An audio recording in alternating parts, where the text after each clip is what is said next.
The abandoned cabin. I've been doing solo backpacking trips for about 5 years now. It's something I picked up after college when I needed a way to clear my head from work stress.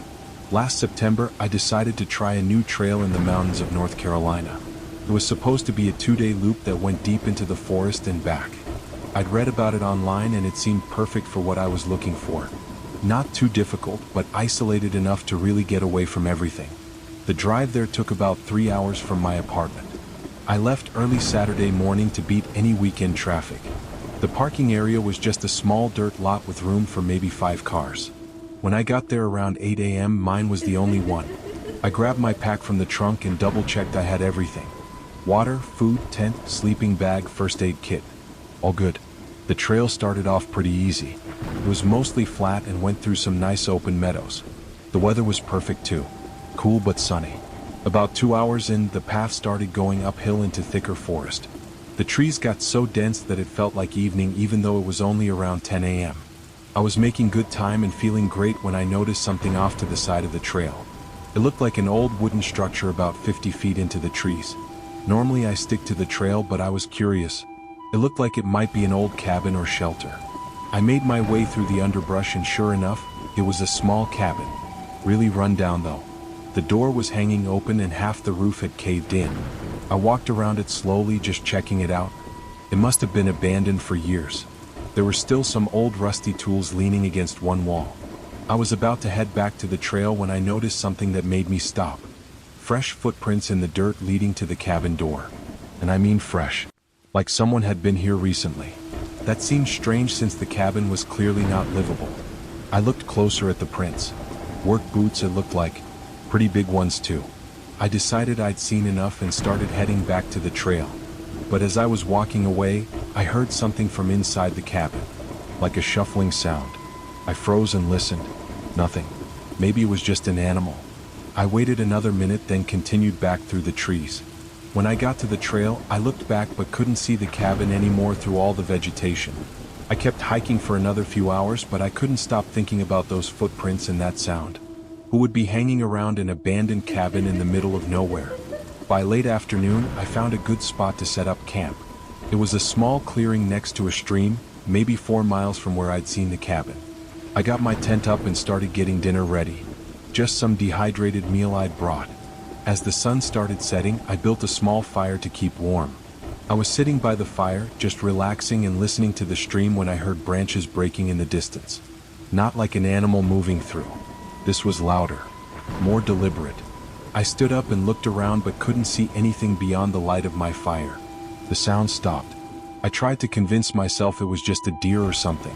But deep down, I knew it sounded like footsteps. Human footsteps. I let the fire die down and got in my tent early.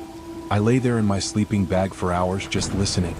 Every little sound made my heart race. Sometime in the middle of the night, I woke up to voices. Men's voices somewhere outside my tent. I couldn't make out what they were saying, but there were definitely at least 2 of them. I held my breath and stayed completely still. The voices got closer. They were walking around my campsite. Then one of them said something I'll never forget. Check the tent. My whole body went cold. I heard footsteps coming right toward me. I had my knife in my hand, but I knew that wouldn't help much against multiple people. The footsteps stopped right outside my tent. I could see a shadow through the thin fabric. Someone was standing there just inches away. Then another voice further away said, "Wait. Look at this." The shadow moved away from my tent. I heard them talking quietly, then footsteps heading away from my camp. After a few minutes, everything was quiet again. I didn't sleep the rest of the night. I just lay there, gripping my knife and listening for any sound. As soon as there was enough light to see, I packed up my tent as quietly as I could. I didn't even bother with breakfast. I just wanted to get out of there. I decided to take the shorter route back, cutting across instead of doing the full loop. It would save me several hours. I was moving fast, probably too fast for the terrain, but I didn't care. I just wanted to get back to my car. About an hour into my hike out, I came across something that made me stop dead. Fresh boot prints on the trail. The same ones I'd seen at the cabin. They were heading the same direction I was, toward the parking area. I stood there trying to decide what to do. I could either follow these prints and risk running into whoever made them, or I could go off trail and try to circle around. I chose to go off trail. It would take longer and be harder, but it seemed safer. I spent the next 3 hours bushwhacking through thick forest, trying to keep my general direction toward where I thought the parking area was. Finally, I could see the edge of the forest ahead. I came out about 100 yards from where the trail emerged. I could see my car in the lot, but there was another vehicle there too. An old pickup truck parked right next to mine. I crouched in the bushes and watched. I couldn't see anyone around, but I didn't want to just walk out there. After about 10 minutes of waiting and watching, I decided I had to make a move.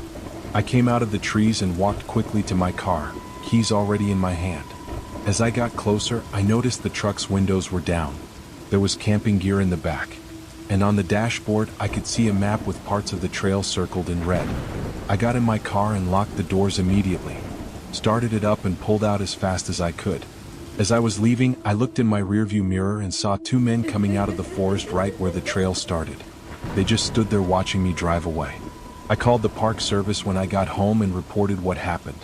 They said they'd look into it, but I never heard back. I found out later that there had been several reports of hikers going missing in that area over the years. Nothing was ever proven, but it made me sick to think about what might have happened if those men had decided to open my tent that night. I still go hiking, but never alone anymore. And I definitely never go back to that trail. The night photographer. My wife and I had been planning a camping trip to celebrate our anniversary. We picked a nice campground up in the Adirondacks that had good reviews online. It was about a 4-hour drive from our house, so we left Friday afternoon to avoid traffic. We wanted to get there before dark to set up camp. The campground was pretty typical. Had designated sites with fire pits and picnic tables. There were probably 20 sites total, but only a handful had people when we arrived. We picked a spot toward the back, away from the others.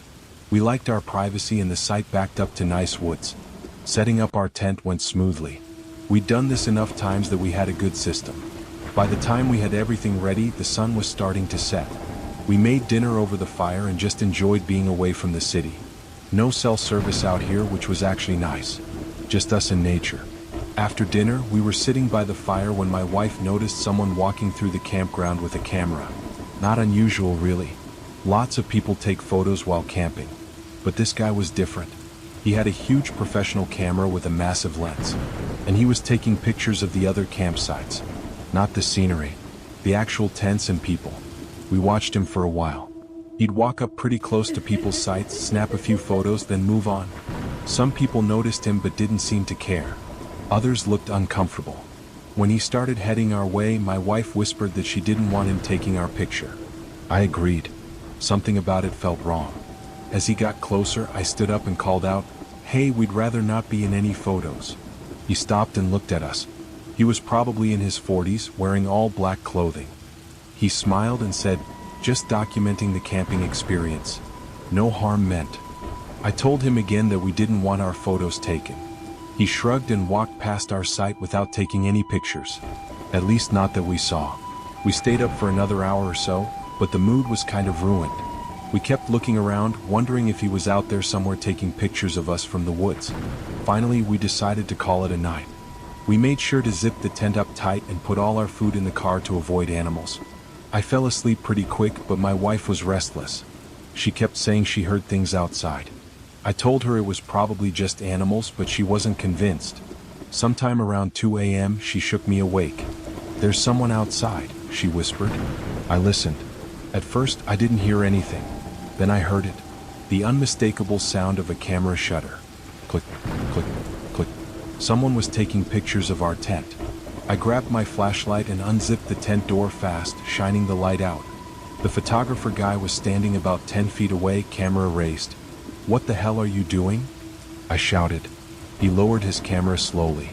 "Sorry, didn't mean to wake you. The light was just perfect with the moon. Get away from our tent. Now." He backed up a few steps. "No need to be hostile. I'm just an artist. I don't care what you are. Leave us alone or I'm calling the police." He laughed. "Good luck with that. No signal out here, remember?" He was right, but I didn't want him to know that bothered me. "The ranger station isn't far. I'll drive there right now if I have to." He stared at us for a long moment, then turned and walked away into the darkness. We didn't go back to sleep. We sat in the tent, holding each other and listening for any sound. Every now and then we thought we heard footsteps or saw shadows moving outside. When the sun finally came up, we packed our stuff in record time. We didn't even bother with breakfast. We just wanted to leave. As we were loading the car, I noticed something that made my stomach drop. There were footprints all around our tent. Not just from where the guy had been standing when I confronted him. They went all the way around like he'd been circling us. We got in the car and started driving out. As we passed the other campsites, I noticed most of them were packing up too. Apparently, we weren't the only ones who'd had a creepy night. Near the entrance, we saw the photographer's car. A black van with tinted windows. He was loading his camera equipment into the back. I slowed down as we passed. He looked up and smiled at us. Then he held up his camera and took one more photo as we drove by. We stopped at the ranger station on the way out and reported him. The ranger said they'd had complaints before about someone matching his description at various campgrounds. They tried to catch him, but he never actually broke any laws. Taking photos in public spaces isn't illegal. On the drive home, my wife searched online for anything about creepy campground photographers. She found some disturbing stuff. Apparently, there are forums where people share photos of strangers camping. Some of it seemed harmless, but some of it was definitely not. We never found out what he did with those photos of us. We tried not to think about it. We still camp, but now we always pick sites in the middle of crowded campgrounds. And we bought a bigger, thicker tent that you can't see shadows through. Sometimes when we're lying in our tent at night, we still listen for the sound of camera shutters. It's been over a year, but that clicking sound still makes my heart race. The helpful stranger. I've been planning to hike a section of the Pacific Crest Trail for months. Not the whole thing, just a nice 5-day stretch through some beautiful country. I took a week off work and drove out to the trailhead on a Monday morning. I figured starting on a weekday would mean less crowds. The plan was to hike north for 2.5 days, then turn around and come back. About 50 miles total. I'd done longer trips before, so I wasn't worried about the distance. The first day was perfect. The weather was great, the trail was clear, and I was making good time. I passed a few other hikers heading south, but for the most part, I had the trail to myself. That night, I camped at a designated site next to a small lake. There were a couple other tents already there, which made me feel safe. I chatted briefly with the older couple who were doing the whole trail. They seemed nice. Day 2 started out just as good. I was up early and on the trail by 7. The older couple had already left, so I was alone at the campsite. About 3 hours into my hike, I came across a man sitting on a rock next to the trail.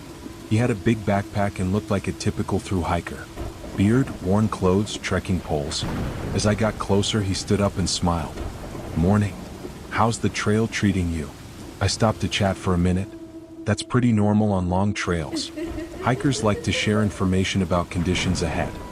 He introduced himself as Mark and said he was heading south. He asked where I was coming from and where I was going. I told him my plan. "Oh nice," he said. "I just came from up there. Trail's in good shape. Though there's one spot about 10 miles ahead where it gets a bit confusing. Easy to take the wrong turn." I thanked him for the tip. He then pulled out his map and showed me exactly where he meant. Even marked it with his pencil so I wouldn't forget. "If you want," he said, "I could hike back with you for that section. Make sure you don't get lost. I don't mind backtracking a bit." That seemed weird to me. Why would someone hiking south want to turn around and go north again? I politely declined, saying I had a good GPS and would be fine. He seemed disappointed but didn't push it. We said goodbye and continued in opposite directions. The rest of the day I couldn't stop thinking about that interaction. Something about it bothered me. Maybe it was just that he was too eager to help. Or maybe it was the way he looked at me when I said no. I reached the spot he'd marked on my map around 3 p.m. He was right that it was a bit confusing. There was a side trail that branched off, and the signs weren't super clear. But I checked my GPS and stayed on the main trail without any problem. I wondered why he thought it was so easy to get lost there. I made camp that night at another designated site. This one was empty, which I usually prefer, but after the weird interaction earlier, I wished there were other people around. I set up my tent and made dinner. As the sun set, I kept looking around, expecting to see Mark show up. But he didn't. I went to bed early but had trouble sleeping. Every sound made me think someone was approaching my tent. Around midnight, I heard footsteps on the trail. They were coming from the north, which was weird because most hikers would have stopped for the night by now. The footsteps got closer, then stopped right near my tent. I held my breath and listened. "Hello?" a voice called out. "Anyone here?" It was Mark. I stayed quiet, hoping he'd think the site was empty and keep moving. "I know you're here," he said. "I saw your tent from the trail. Just wanted to make sure you made it past that tricky spot okay." How did he know it was my tent? There must be dozens of similar tents on this trail. I still didn't respond. "Come on," he said. "I hiked all the way back here to check on you. Least you could do is say thanks." Hiked all the way back. That meant he turned around after we met and followed me. Why would he do that? I heard him walking around my campsite. The footsteps circled my tent slowly. "Fine," he finally said. "Be that way. But this trail can be dangerous for people hiking alone. Especially at night. You really should be more careful." The footsteps moved away back toward the trail. But I didn't hear them fade into the distance. It sounded like he stopped just out of sight. I lay there for hours, scared to move. Every few minutes I thought I heard something. A twig snap. A rustling in the bushes. I couldn't tell if it was real or my imagination. When the sky finally started to lighten, I peeked out of my tent. I couldn't see anyone, but that didn't mean he wasn't out there. I packed up as fast as I could, skipping breakfast. I had to make a decision. Keep going north as planned, or turn around and head back to my car a day early. The thought of hiking another day and a half alone, knowing he might be out there, made the decision easy. I turned around. I practically ran down the trail. My pack bounced painfully against my back, but I didn't slow down. I just wanted to get out of there. About an hour into my speed hike, I came around a corner and almost ran straight into Mark. He was standing in the middle of the trail, pack at his feet, eating a snack. "Oh hey," he said, acting surprised. "Heading back already? Thought you were doing 5 days?" I muttered something about not feeling well and tried to go around him. He stepped to the side but kept talking. "That's too bad. Hey, since we're going the same way now, want to hike together? Always safer with a buddy." I told him no thanks and kept walking. Fast. "You sure?" he called after me. "I know some great shortcuts." I didn't respond. Just kept moving. For the rest of the day I kept looking back. Sometimes I thought I saw him following at a distance. Sometimes I was sure I heard footsteps behind me. But whenever I stopped to check, there was no one there. I made it back to the trailhead just before dark. My car had never looked so good. I threw my pack in the trunk and got out of there fast. On the drive home, I kept checking my mirrors, paranoid that he might be following me. I didn't relax until I was back in my apartment with the door locked. I reported the incident to the Trail Association. They said they'd had a few similar reports about an overly helpful hiker who made people uncomfortable. But like with the photographer, there wasn't much they could do. He hadn't actually broken any laws. I looked online later and found some discussions about trail safety. Turns out there are predators who specifically target solo hikers in remote areas. They act friendly at first, try to learn your plans, then follow you to somewhere isolated. I don't know if that's what Mark was planning. Maybe he really was just a lonely guy who wanted a hiking buddy. But the way he followed me, the way he knew which tent was mine, the way he waited on the trail for me, it all felt wrong. I still hike, but never alone on remote trails anymore. And if someone seems too eager to help or too interested in my plans, I trust my gut and get away from them. That's the thing about being alone in the wilderness. You're vulnerable in ways you don't realize until it's too late. All it takes is one person with bad intentions and nobody around to help. I was lucky. I got away with just a scary story to tell. But sometimes I think about other solo hikers who might have met Mark or someone like him. Did they all make it home? The summer camp shortcut. I need to tell you about something that happened when I was 16. It was the summer of 2008, and I'd been going to Camp Wildwood for 3 weeks every July since I was 12. This particular summer was supposed to be my last one as a regular camper. The next year, I'd be old enough to apply as a junior counselor, which I was really excited about. Camp Wildwood was deep in the woods of Maine. No cell phones allowed, which our parents loved and we pretended to hate. Truth was, after a few days, none of us missed them. There were about 60 kids total, split into different age groups. My cabin had 8 guys, all 16 or about to turn 16. We'd known each other for years and had become pretty tight. The camp had all the usual activities. Swimming, archery, hiking, crafts. But what we loved most were the overnight camping trips. Once a week, each age group would hike out to a different spot and camp for the night. By our age, the counselors gave us more freedom. They still supervised, but they trusted us to follow the rules and not do anything stupid. It was our second overnight of the summer. We were hiking to Eagles Peak, which was about 5 miles from the main camp. We'd been there before, so we knew the trail pretty well. Our counselor was this college guy named Brad. He was pretty cool, only about 5 years older than us. He let us listen to music on the hike and didn't care if we cursed as long as the younger kids weren't around. About halfway to Eagles Peak, my friend Jake mentioned he knew a shortcut. He said his older brother had told him about it when he was a camper years ago. It would cut off like 2 miles and was way more interesting than the main trail. Brad wasn't sure about it, but we all begged him. We promised we'd stick together and be careful. Finally he agreed, but said if it got too sketchy we'd turn back. Jake led us off the main trail onto what was barely a path. It was definitely harder than the regular route. We had to climb over fallen trees and push through thick bushes. After about 30 minutes, even Jake seemed less confident. He kept saying it should open up soon, but the path just kept getting harder to follow. Then we came to a small clearing and saw something none of us expected. A tent. But not like a regular camping tent.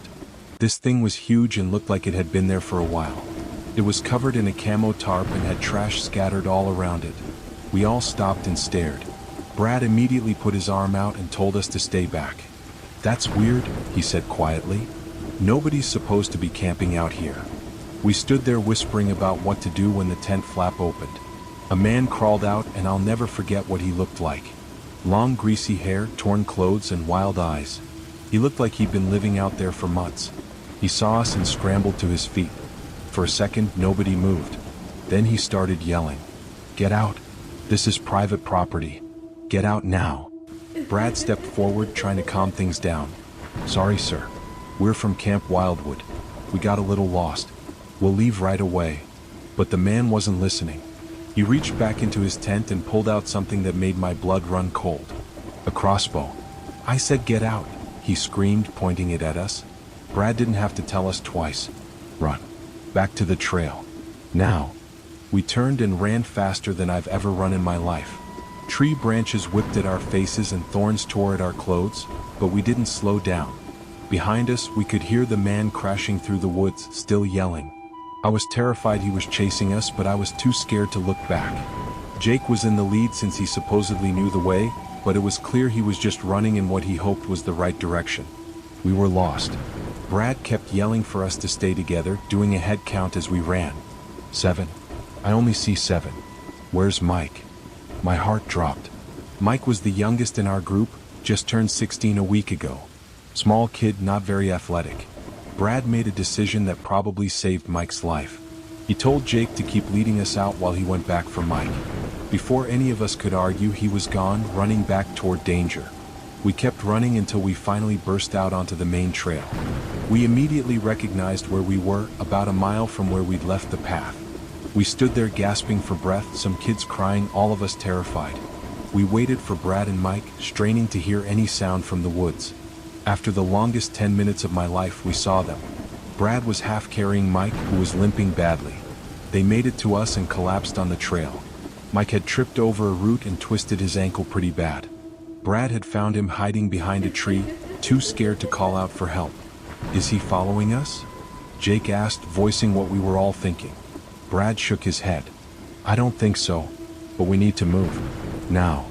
We helped Mike up, taking turns supporting him as we hiked as fast as we could back to the main camp. Brad used his emergency radio to call ahead, and by the time we arrived, the camp director and several other staff members were waiting for us. The police were called immediately. Brad had to give a full report while the rest of us were checked by the camp nurse and then sent to our cabins. We weren't allowed to talk about it with the younger kids, but news travels fast in a camp. By dinner, everyone knew something had happened. The next morning, the camp director gathered all the older campers and told us what they'd found. The police had gone back with a full team and found the campsite, but the man was gone. They discovered he'd been living there illegally for at least 6 months. The tent was full of stolen camping gear and supplies, probably taken from hikers over the years. They also found weapons. Not just the crossbow, but knives and other things I don't want to think about. They never caught him. The police searched for days, even brought in dogs, but he knew those woods better than anyone. He just vanished. The camp banned all shortcuts after that. They also started having 2 counselors for every overnight trip and carried GPS devices. Jake felt terrible about the whole thing and barely spoke the rest of the summer. I did go back the next year as a junior counselor, but it wasn't the same. Every time we went into the woods, I remembered that wild-eyed man with the crossbow. I kept wondering if he was still out there watching us from the trees. The camp shut down a few years later. They said it was for financial reasons, but I heard rumors that there had been more incidents. More sightings of the man in the woods.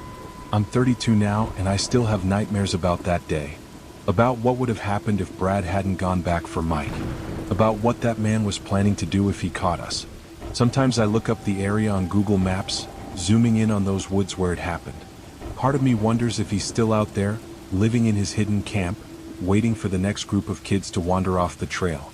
I have my own children now and they ask about summer camp sometimes. There are plenty of good camps out there, I'm sure. But I'll never send them to one in the deep woods. Some shortcuts aren't worth taking. The abandoned mine. This happened when I was 17, the summer before my senior year of high school. I grew up in a small town in Colorado, the kind of place where everybody knew everybody and there wasn't much to do for fun. My best friend Danny and I were always looking for adventures. We'd explored pretty much every inch of our town and the surrounding area. Or so we thought. One day, Danny's older brother Tyler told us about this abandoned mine shaft he'd heard about from some guys at work. It was supposedly a few miles up in the hills, left over from the gold rush days. Tyler said people used to go up there to party sometimes, but the cops had been cracking down lately. He gave us rough directions but warned us to be careful. The mine was old and dangerous. Danny and I weren't stupid. We knew abandoned mines were nothing to mess with. But we figured we'd just go check it out from the outside, maybe take some pictures. We weren't planning to go in or anything. We told our parents we were going hiking for the day. Not technically a lie, just not the whole truth. We packed some water and snacks and headed out on our bikes. The ride up into the hills was brutal in the July heat. The road turned to dirt, then basically just a trail. We had to walk our bikes the last mile or so. Finally, we found what we were looking for. There was an old wooden sign, barely readable, that said, "Silver Creek Mine, keep out." Beyond it, we could see the mine entrance carved into the hillside. It looked exactly like you'd imagine. Wooden support beams around the entrance, railroad tracks leading inside, and a rusty metal gate that had been broken open who knows how long ago. We left our bikes by the sign and walked closer. The air coming from the mine was noticeably cooler, which felt amazing after our hot ride. "Dare you to go in," Danny said, grinning at me. "Yeah, right," I said. "You first." We stood there for a few minutes, each waiting for the other to chicken out. Then we heard something that made us both jump. Voices, coming from inside the mine. We looked at each other, then quickly moved behind some large rocks to the side of the entrance. The voices were getting louder. Someone was coming out. 3 men emerged from the mine. They looked rough. Dirty clothes, unkempt beards, carrying heavy-looking backpacks. Not the kind of guys you'd want to run into in an isolated place. They were arguing about something. One of them kept saying they needed to go deeper, that there was more to find. Another was saying it was too dangerous, that the supports were failing. The third guy, who seemed to be the leader, told them both to shut up. That's when he noticed our bikes. He held up his hand and pointed. The other 2 immediately stopped talking. All 3 of them stared at the bikes for a long moment. "Someone's here," the leader said. Danny grabbed my arm. I could feel him shaking. Or maybe that was me. The men spread out, looking around the area. One of them headed straight toward the rocks where we were hiding. I pressed myself as low as I could, trying not to breathe. Through a gap in the rocks, I could see the man's boots getting closer. He was maybe 5 feet away when the leader called out, "Found something." The man turned and walked back. The leader was holding one of our water bottles that must have fallen off Danny's bike. "Still cold," he said. "They're close." They started searching more systematically, checking behind every rock and tree. It was only a matter of time before they found us. I looked at Danny and mouthed, "Run." He nodded. We waited until all 3 men had their backs to us, then we bolted. We ran straight for our bikes, not caring about being quiet anymore. "There," one of them shouted. We grabbed our bikes and started pedaling like our lives depended on it, which maybe they did. The trail was too rough to ride fast and I could hear the men behind us. They were on foot but gaining ground. Danny hit a rock and went down hard. His bike chain came off and he skinned his knee pretty bad. "Leave it," I yelled. He abandoned his bike and jumped on the back of mine. I stood up and pedaled harder than I ever had before. The extra weight made it almost impossible. We were barely moving faster than a run. I could hear the men getting closer. Then I heard something that gave me hope. A car engine. We were getting close to the dirt road. We burst out of the trail onto the road just as a park ranger truck was driving by. I've never been so happy to see law enforcement in my life. The ranger stopped when he saw us. Two kids on one bike, obviously terrified, blood running down Danny's leg. "What's wrong?" he asked, getting out of his truck. We told him everything in a jumbled rush. The men being chased. He immediately got on his radio and called for backup. Then he put us in his truck and drove back up toward the mine. We stayed in the truck while he and two other rangers who arrived went to investigate. They were gone for about an hour. When they came back, the ranger told us the men were gone. But they'd found evidence that someone had been illegally excavating in the mine. Mining equipment, camping gear, even some old dynamite. They called our parents, who were not happy. We got lectures from them, the rangers, and pretty much every adult in town once word got out. The police investigated but never found those men. The mine entrance was properly sealed after that, filled with concrete so no one could ever go in again. Danny's brother Tyler felt terrible about telling us about the mine. He hadn't known people were actively using it. We found out later from one of the rangers that illegal mining operations weren't uncommon in old abandoned mines. People hoping to find gold or silver that the original miners missed. These operations were dangerous and the people running them could be violent. We were lucky we ran into a ranger when we did. I don't like to think about what those men might have done if they'd caught us. We'd seen their faces, knew what they were doing. They couldn't have just let us go. I'm 35 now and I still live in Colorado, though not in that small town anymore.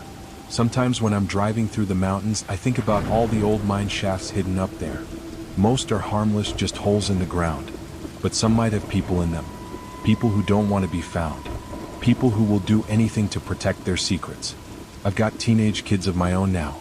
They complain that I'm overprotective, that I don't let them explore like their friends' parents do. They don't understand why I get nervous when they want to go hiking in the hills. Maybe someday I'll tell them this story. About the day their dad and Uncle Danny almost didn't make it home. About how curiosity can lead you to places you should never go. For now, I just make sure they stay on marked trails and never go anywhere alone. Because I know there are worse things than getting lost in the wilderness. Sometimes the real danger is what other people are hiding out there. The backyard woods. I was 15 when this happened.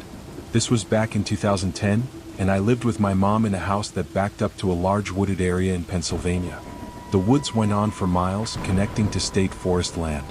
As a kid, I spent countless hours exploring the trails and building forts. By 15, I knew those woods better than my own neighborhood. My mom worked late shifts at the hospital, so I was home alone most evenings. She was okay with this because I was responsible and our neighborhood was safe.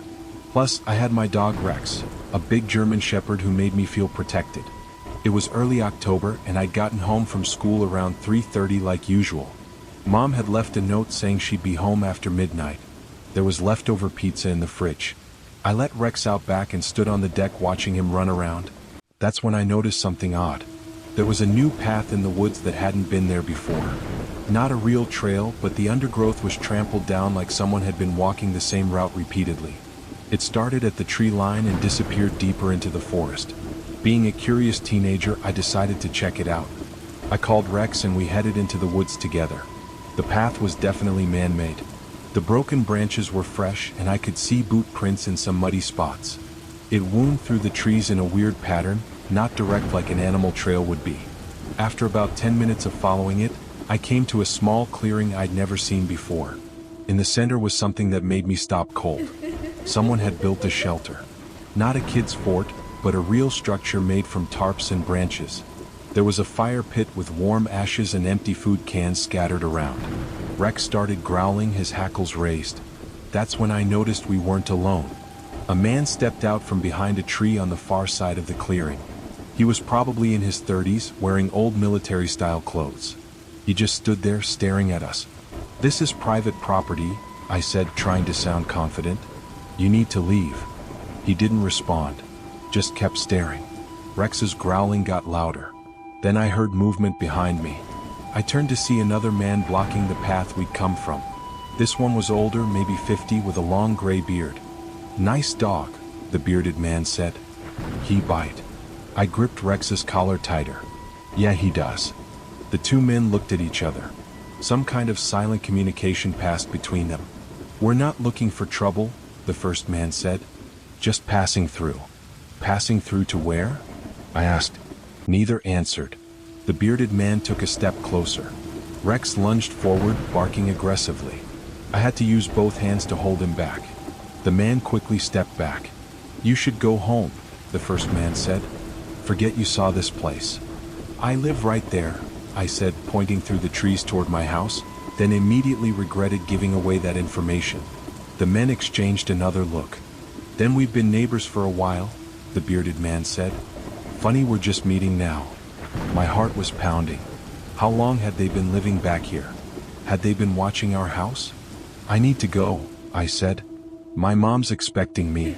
That was a lie, but they didn't know that. Sure, the first man said. But remember, you never saw us. We were never here. I nodded and started backing away, keeping Rex between me and them. The bearded man moved aside to let us pass. As soon as we were out of sight, I ran. Rex bounded alongside me, and we didn't stop until we burst out of the woods into my backyard. I ran inside and locked all the doors. My hands were shaking as I called my mom at work. She told me to call 911 immediately and stay inside with the doors locked. The police arrived within 10 minutes. I told them everything and led them to the edge of the woods, but I was too scared to go back in. 3 officers went to investigate while one stayed with me. About 20 minutes later, they came back. The camp was gone. The shelter had been torn down, the fire pit scattered. The only evidence was some trash they'd missed and the boot prints. The police searched the woods for hours but found no sign of the men. They said it looked like they'd been living there for at least a few weeks, maybe longer. My mom came home early from work and was beside herself. The thought of those men living so close to our house, possibly watching us, made her sick. The police increased patrols in our neighborhood for a while. They told us the men were probably homeless and harmless, just looking for a place to stay. But the way they'd looked at me, the way they tried to surround me, didn't feel harmless. We installed motion sensor lights in the backyard and got a security system. Mom changed her shifts so she wouldn't have to leave me alone at night. But I never felt safe there again. Every noise outside made me jump. Every time Rex barked at something in the dark, I wondered if they'd come back. About a month later, I was looking out my bedroom window when I saw something that confirmed my worst fears. There was a figure standing at the edge of the woods, just visible in the moonlight. Just standing there facing our house. I called for my mom, and by the time she got to my room, the figure was gone. She called the police, but again they found nothing. We moved the following spring. Mom said it was because she found a better job, but I knew the truth. Neither of us could stand living there anymore, always wondering who might be watching from the woods. I'm 29 now with a family of my own. We live in a nice suburban neighborhood with no woods nearby. Some people think I'm paranoid because I'm so strict about knowing where my kids are at all times. They don't understand. They never had strangers living in their backyard. They never felt what it's like to realize you've been watched, maybe for weeks or months, by people with unknown intentions. Sometimes I have dreams about those two men. In the dreams, I follow the path deeper into the woods and find more shelters, more men. A whole community of people living in the shadows, watching the houses that border their domain. I wake up from those dreams in a cold sweat, and I have to check all the locks twice before I can go back to sleep. The police never found out who those men were or where they went. For all I know, they just moved to another patch of woods behind someone else's house. That's what scares me most. They're probably still out there somewhere, building their hidden shelters, watching families who have no idea they're being watched. Living at the edge of the woods used to feel peaceful and safe. Now I know better. Now I know what can hide in the shadows between the trees. The trail less traveled. My boyfriend and I always loved taking weekend hiking trips together. We've been doing it for about 3 years, ever since we started dating in college. We lived in a small town in North Carolina, right at the edge of the Blue Ridge Mountains. There were dozens of trails within an hour's drive, and we made it our mission to explore as many as possible. Both of us worked demanding jobs during the week. I was a nurse at the local hospital and he was a high school teacher. Getting out into nature on weekends was our way of decompressing and reconnecting. By the time this incident happened, we'd probably been on over 50 different trails together. We'd dealt with bad weather, gotten lost a few times, even encountered some wildlife. But nothing had prepared us for what happened that day. It was a Saturday morning in early April. The weather was perfect, cool but sunny, with all the wildflowers starting to bloom. We'd chosen a moderate 8-mile loop trail that we'd never done before. According to the reviews online, it offered great views and wasn't too crowded. We packed our day packs with the usual supplies: water, sandwiches, first aid kit, emergency whistle. I remember joking as we loaded the car that we probably over-prepared for these day hikes. Looking back, I'm grateful we did. The drive to the trailhead took about 45 minutes. As we wound up the mountain roads, it started to drizzle a bit. Not enough to cancel our plans, just enough to make everything smell fresh and earthy. The parking area was just a small gravel pull-off on the side of the mountain road. There were 2 other cars already there, which seemed about right for a lesser-known trail. We liked finding these hidden gems that weren't overrun with tourists. As we were getting our gear out of the trunk, I noticed something strange about one of the parked cars. It was an older sedan and the back door was wide open. Not just unlocked, fully open. "That's weird," I said to Jake, pointing it out. We both looked around to see if maybe the owner was nearby, perhaps getting something from their car. But there was no one in sight. The inside of the car was a mess. Fast food wrappers, empty bottles, and what looked like camping gear strewn across the back seat. Rain was getting in through the open door, soaking everything. "Should we close it?" Jake asked. I felt uneasy about touching someone else's property, but it seemed like the right thing to do. Jake pushed the door closed, though it didn't latch properly and bounced back open a few inches. "Let's just go," I said. Something about the abandoned car gave me a bad feeling. We headed up the trail, trying to shake off the weird start to our hike. The path was beautiful, winding through rhododendron thickets and alongside a rushing creek. About an hour in, the drizzle turned into steady rain. We had rain jackets, so we weren't too bothered. The forest was even prettier in the rain, all misty and magical. We talked as we walked, planning our summer vacation and debating whether to adopt a dog. Normal couple stuff. But I kept thinking about that car and wondering why someone would leave it like that. The trail started climbing more steeply as we approached the halfway point. According to our map, there was supposed to be a nice overlook at the top where we planned to eat lunch. That's when we encountered them. 2 women were standing in the middle of the trail, blocking our path. They looked to be in their 30s, both wearing regular street clothes, jeans and t-shirts. No rain gear, no packs. Nothing you'd expect to see on hikers this far up a mountain in the rain. "Oh, thank God," one of them exclaimed when she saw us. "We're so lost. We've been walking for hours." Jake and I exchanged glances. Something felt off, but we wanted to help if they were really in trouble. "Where are you trying to go?" Jake asked. "Back to our car," the other woman said. She had long dark hair that was plastered to her head from the rain. "We just went for a short walk and got turned around." I pulled out our map, though it was getting wet in the rain. "Well, the parking area is back that way about 3 miles. The first woman stepped closer to look at the map. Too close. I instinctively took a step back. "We haven't seen any parking area," she said. "Are you sure?" "That's the way we came from," Jake said firmly. "It's the only way back to the road." The women looked at each other. Some kind of silent communication passed between them. "Could you walk us back?" the dark-haired one asked. "We're really scared out here alone." Every instinct I had was screaming that something was wrong. These women hadn't been hiking. Their clothes were wrong, they had no supplies, and the way they kept looking at each other made my skin crawl. "Sorry, we're going the other direction," I said. "But the trail is well marked. Just keep heading downhill and you'll reach the parking area." The first woman's expression hardened. "That's not very helpful. We could die out here." "There are trail markers every quarter mile," Jake said, taking my hand. "You'll be fine. We need to go." We started to move past them, but the dark-haired woman stepped in front of us again. "Wait," she said. "Do you have any food? Water? We haven't eaten all day." I could feel Jake tense beside me. These women were lying about something, we both knew it. "Here," I said, pulling a water bottle from my pack's side pocket. "Take this. Now we really need to go. I handed her the bottle and we pushed past them, walking quickly up the trail. I could feel their eyes on our backs. "Don't look back," Jake whispered. We kept climbing, our pace much faster than before. The rain was coming down harder now, making the trail slippery. After about 10 minutes, I couldn't resist anymore. I glanced back. The women were following us, maybe 50 yards behind. "They're following us," I whispered to Jake. He looked back and cursed under his breath. "Let's just keep going. Maybe they really are lost." But we both knew that wasn't true. Lost hikers don't follow strangers deeper into the woods. We reached the overlook 20 minutes later.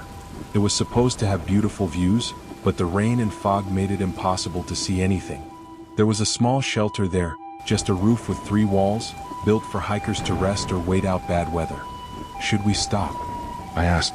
Jake looked back down the trail. "I don't see them. Maybe they gave up." We ducked into the shelter, grateful to be out of the rain for a moment. I was digging in my pack for our sandwiches when we heard voices. Not from the trail we'd just come up, but from the woods to our left. Men's voices. Jake pulled me to the back of the shelter. We pressed against the wall, trying to stay out of sight. 2 men emerged from the woods. They were wearing dark clothes and carrying backpacks. One had a rope coiled on his belt. They saw us immediately. "Well, hello there," the one with the rope said. He was probably 40, with a scruff of beard and cold eyes. "Nasty weather for a hike." "Yeah," Jake said, stepping slightly in front of me.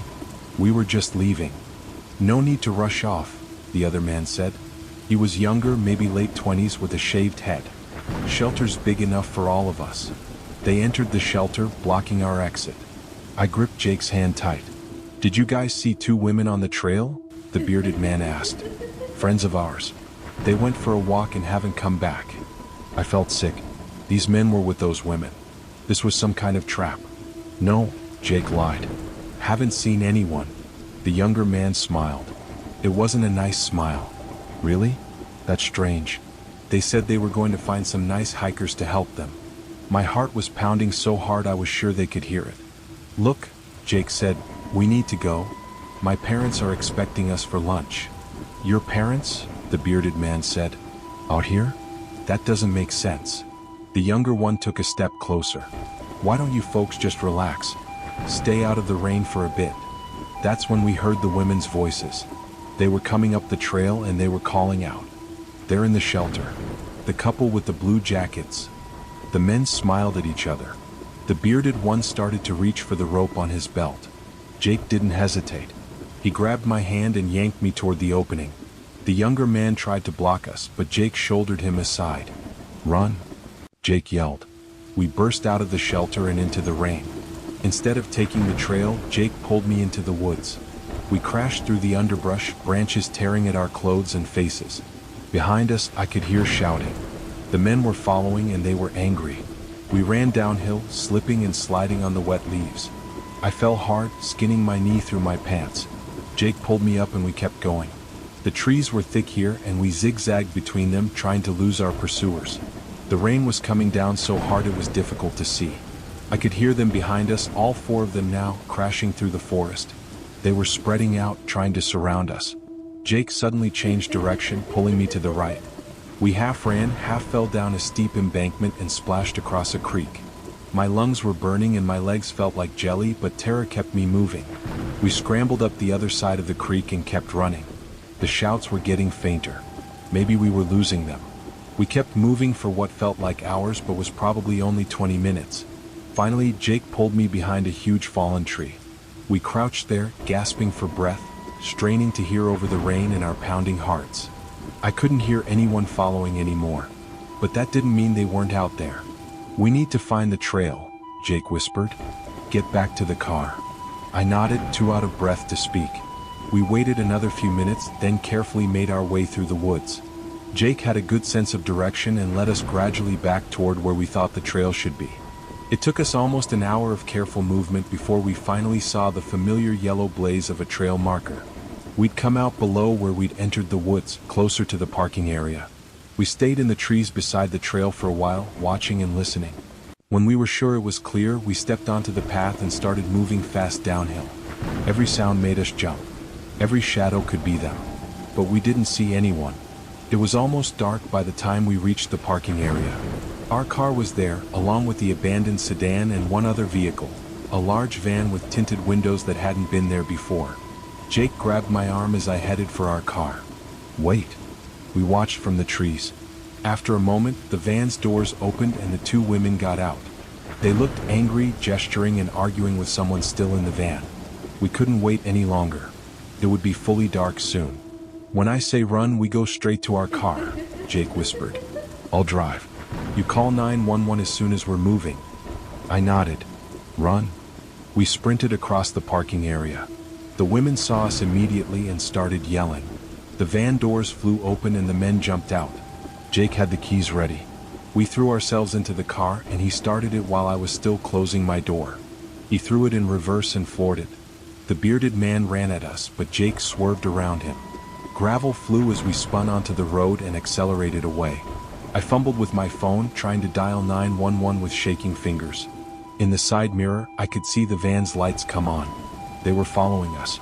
Jake drove like a maniac down the winding mountain road. I finally got through to 911 and tried to explain what happened while holding on for dear life. The dispatcher said units were on the way and to drive to the nearest police station. She stayed on the line, asking for our location and details about the pursuers. The van stayed behind us for several terrifying miles before suddenly turning off on a side road. Maybe they'd heard me talking to the police and decided to run. We made it to the police station in the nearest town. We were soaked, muddy, scratched up, and absolutely terrified, but we were alive. The police took our statements and sent units to search for the van and the people who chased us. They found the abandoned sedan, which turned out to be stolen. But the van and the 4 people were gone. Over the next few days, we learned more that made our blood run cold. There had been a string of missing hikers in that area over the past year. Day hikers who went out and never came back. Their cars found abandoned at trailheads. The police thought we'd encountered the group responsible. The women would pretend to be lost, get hikers to stop and help, then the men would ambush them. What happened after that, we didn't want to know. We were lucky. If we hadn't run when we did, if Jake hadn't pulled me into the woods instead of staying on the trail, we might have become another missing hiker statistic. The police investigated for months but never caught them. The abandoned sedan gave them some leads, but the trail went cold. For all we know, that group just moved to a different area to continue their hunting. Jake and I still hike, but never alone and never on remote trails. We stick to busy, popular paths now. We carry personal locator beacons and always let multiple people know our exact plans. Some people think we're paranoid. They don't understand how quickly a beautiful day in nature can turn into a nightmare. They've never been hunted through the woods like animals. I still have nightmares about that day. I dream about those women blocking the trail, those men in the shelter, the sound of them crashing through the woods behind us. I wake up gasping, my heart racing, and have to remind myself that we made it out. But thousands of people go missing in national parks and forests every year. Some are accidents, people who get lost or injured. But some, I now know, are taken by people who use the isolation of the wilderness as their hunting ground. People who work in groups, who plan their attacks, who know exactly what they're doing. We were almost victims. The only reason I can tell this story is because Jake kept his head and we ran faster than they expected. I think about the hikers who weren't so lucky. The ones who tried to help 2 lost women and never made it home. Their families never knowing what really happened. That's why I'm sharing this story. Not to scare people away from hiking, but to warn them. Something feels wrong, trust your instincts. Don't stop to help suspicious strangers in isolated places. Keep moving, stay together, and get to safety. Because there are predators out there who look just like regular people. They know hikers are usually kind, helpful folks who want to assist someone in trouble. And they use that kindness against us. Whispers from the wild, the things that pretend to be us. I'll never forget that night in Montana. I was about 30 miles into the Bob Marshall Wilderness, hiking solo with a plan to camp by a crystal-clear alpine lake I'd seen once on a map. No marked trail leads there. You either know the way or you don't get there at all. By day 3 I made it. The lake was still, untouched, perfectly oval, nestled between 2 ridges like it had been scooped out of the mountain with a giant ladle. I set up camp at the northern edge. It was just me, the lake, and the sound of wind brushing through pine needles. Around dusk, I walked to the water to wash my face. That's when I noticed something off. In the reflection, I wasn't moving right. I'd bend down, and the reflection bent a fraction of a second too late. I turned my head and it copied, but sluggishly, like it was hesitating. I froze. I stared. I waved slowly. It mimicked me, yes, but with a stutter, like it was guessing what I'd do next. I took a step back from the water. So did it. But this time it didn't blink. I blinked, I know I did. But my reflection didn't. It just stared. My skin went cold. I backed away from the lake. That's when the ripple happened, right in the reflection, but not in the real water. The image shimmered and smiled. I didn't. There was no smile on my face, but the face in the water grinned back at me, wide, sharp, wrong. It knew I'd seen it. I didn't sleep that night. I sat by the fire with my back to the lake, the hairs on my neck prickling every time the wind shifted. By dawn, I packed up and left. No trail, no GPS, just my gut and my legs. Some things in the wilderness don't want to hurt you, but they do want to wear your face. This one is harder to explain. 2 years ago, I joined a friend for a 6-day trek across Olympic National Park. We started as a group of 4. Me, Paul, his girlfriend Mandy, and her brother Kevin. By day 2, Kevin rolled his ankle and had to hike out with Mandy. That left Paul and me. We made it to a deep grove where the trees were ancient, so old they had names on the ranger maps. That night, while sitting by the fire, Paul asked, "Do you ever feel like you're being watched out here?"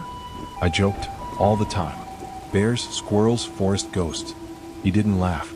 "No, man," he said. "Not watched. Followed. Like someone's been walking behind us for miles and is just out of sight." We brushed it off. But that night, I woke up to footsteps around the tent. Heavy ones. Slow. I called out, no answer. I unzipped the tent, but there was no one. Just the dark outline of trees, branches swaying gently in the moonlight. That's when I saw it. Myself.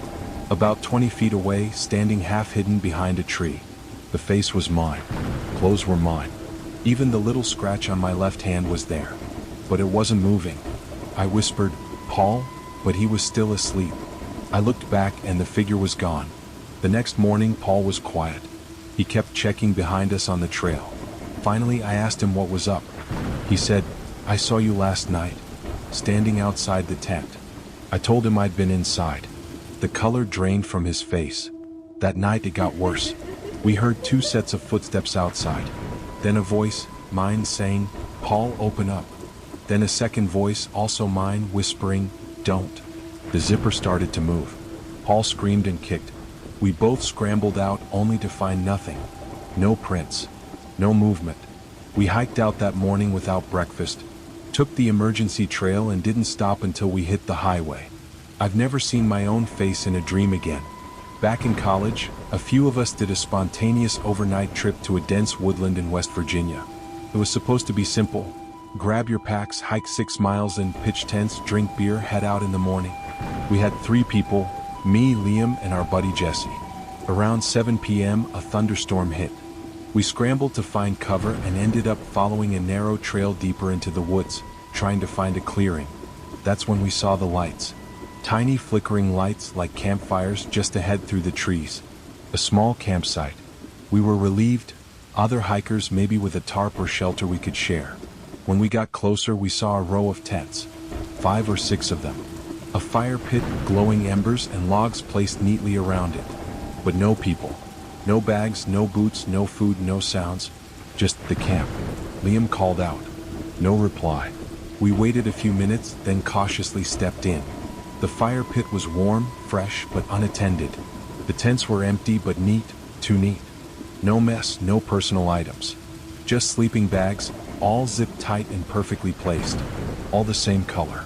Then Jesse said, "Guys, there's no trail markers here." He was right. No footprints, no path.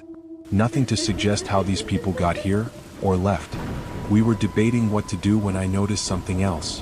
The tents were arranged in a circle around us. We had walked right into the middle. And then we heard it. Zzzt. Like a tent zipper. One of the sleeping bags unzipped, on its own. We froze. It opened halfway, then stopped. Nothing came out. The fire flickered slightly harder. Then one by one we heard more zippers. Zzzt, zzzt, zzzt. Not fast. Not aggressive. Just patient.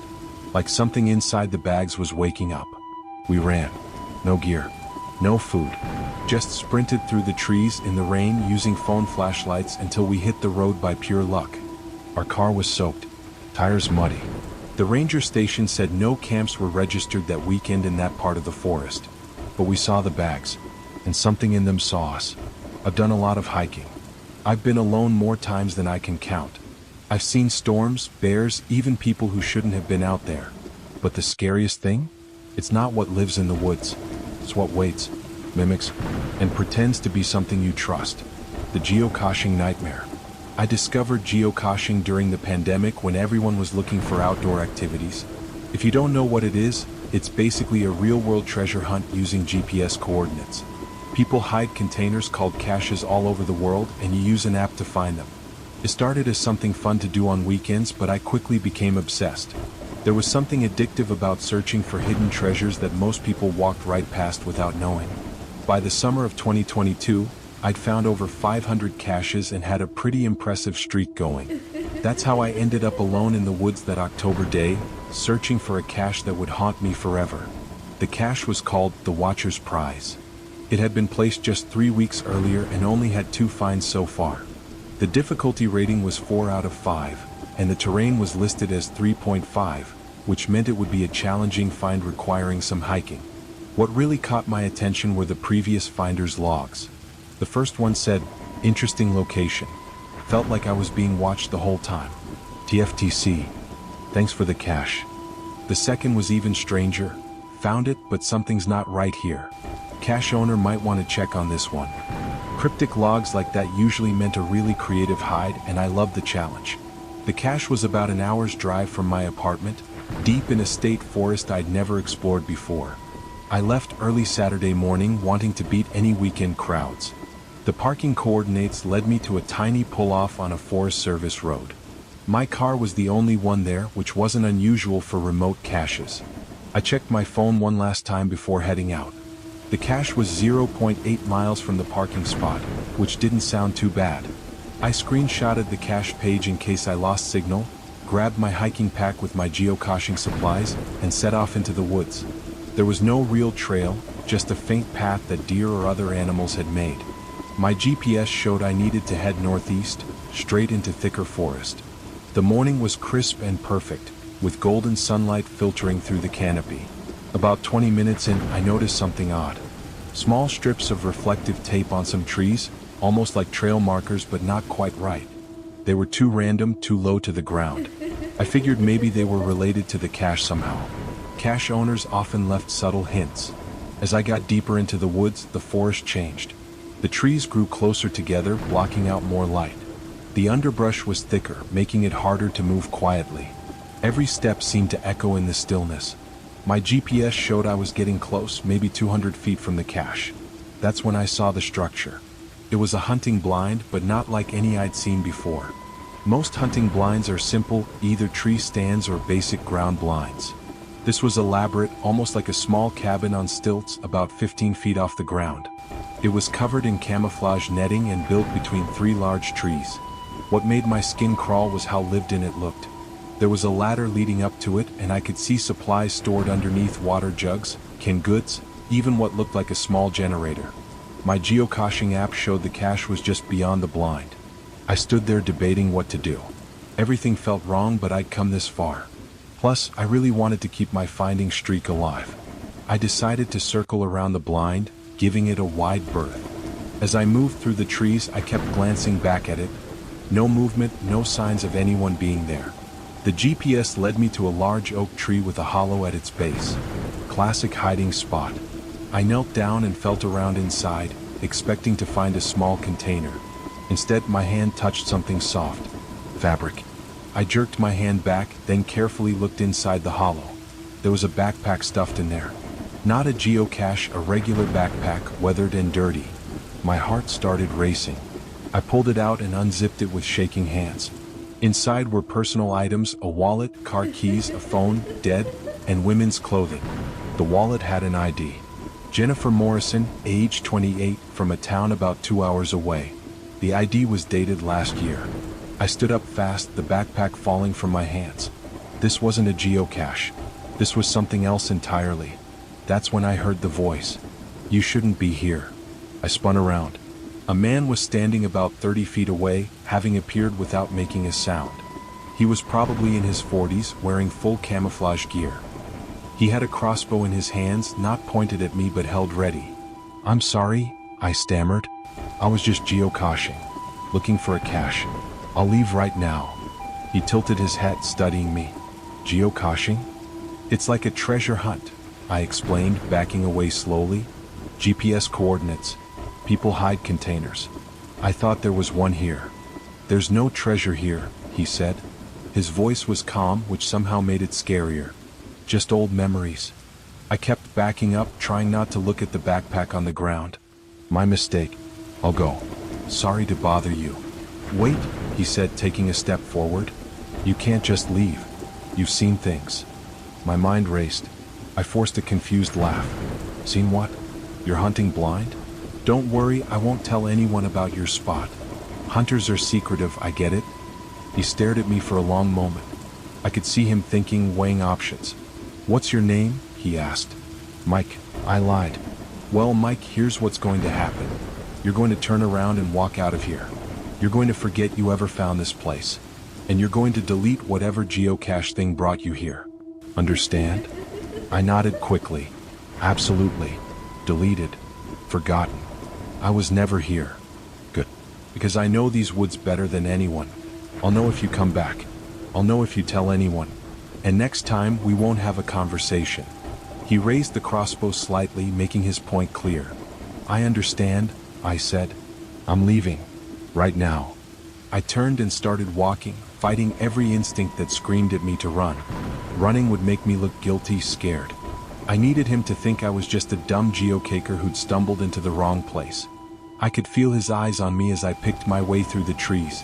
I followed my GPS back toward my car, walking steadily but not too fast. Normal pace. Nothing suspicious. After about 5 minutes, I risked a glance back. I couldn't see him, but that didn't mean he wasn't following. The woods were his territory, he'd made that clear. I kept walking, my mind spinning. That backpack. Jennifer Morrison. The way he'd said old memories. The elaborate hunting blind that was more like a permanent residence. My phone buzzed, making me jump. I had 1 bar of signal. Without stopping, I quickly opened my geocaching app and logged the cache as "Needs Archive" with a note. "Cache appears to be missing. Landowner very unfriendly. Do not attempt." It took everything I had not to break into a run when I finally saw my car through the trees. I forced myself to walk calmly to it, get in normally, start it without rushing. As I drove away, I kept checking my mirrors. No one followed. The Forest Service road was empty except for me. I drove for about 10 minutes before pulling over at a wider spot in the road. My hands were shaking so badly I could barely hold my phone. I called 911 and told them everything. The backpack, the ID, the man with the crossbow. They took it very seriously, especially when I mentioned the name Jennifer Morrison. It turns out she'd been reported missing 13 months earlier. She told friends she was going hiking for the weekend and never came back. Her car was found at a different trailhead about 5 miles from where I'd been. Police met me at a gas station to take my full statement. I showed them the exact coordinates on my geocaching app, described the hunting blind and the man in detail. They asked me the same questions over and over, making sure they had every detail right. The next few days were a blur of anxiety. Police searched the area I described but found nothing. The hunting blind was gone, completely dismantled. No backpack, no supplies, no sign anyone had been there at all. They did find traces though. Disturbed earth in several spots. Trees with marks from ropes or chains. Things that made them expand their search. A week later, I got a call from a detective. They'd found something, but he couldn't give me details. He did say my information had been crucial and thanked me for coming forward. I watched the news obsessively after that. 2 weeks later, the story broke. Human remains found in state forest. They'd discovered 3 burial sites. Jennifer Morrison and 2 other missing women I hadn't even known about. They arrested a man named Dale Hutchins, 47, who owned property adjacent to the state forest. He'd been living part-time and hunting blinds and shelters throughout the woods for years. A survivalist who'd become something much worse. The geocache that led me there? It was never found. Police think Hutchins might have placed it himself, using a fake account. Maybe he was trying to lure people to that spot. Or maybe it was just horrible coincidence that it led me right to his territory. I had to testify at the trial.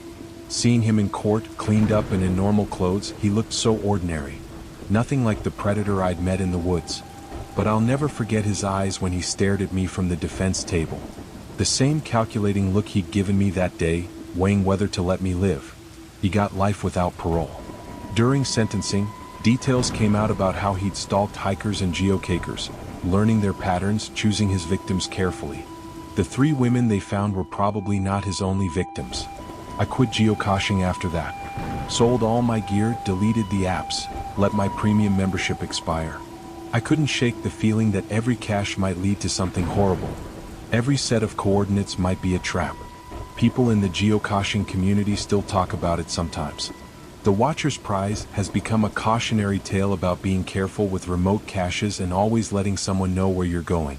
But for me, it's more than that. It's a reminder that monsters are real and they don't always look like monsters. Sometimes they look like hunters in the woods, living in elaborate hideaways, waiting for someone to stumble into their web. I was lucky. I stayed calm, played dumb, and walked away. Jennifer Morrison and those other women weren't so lucky.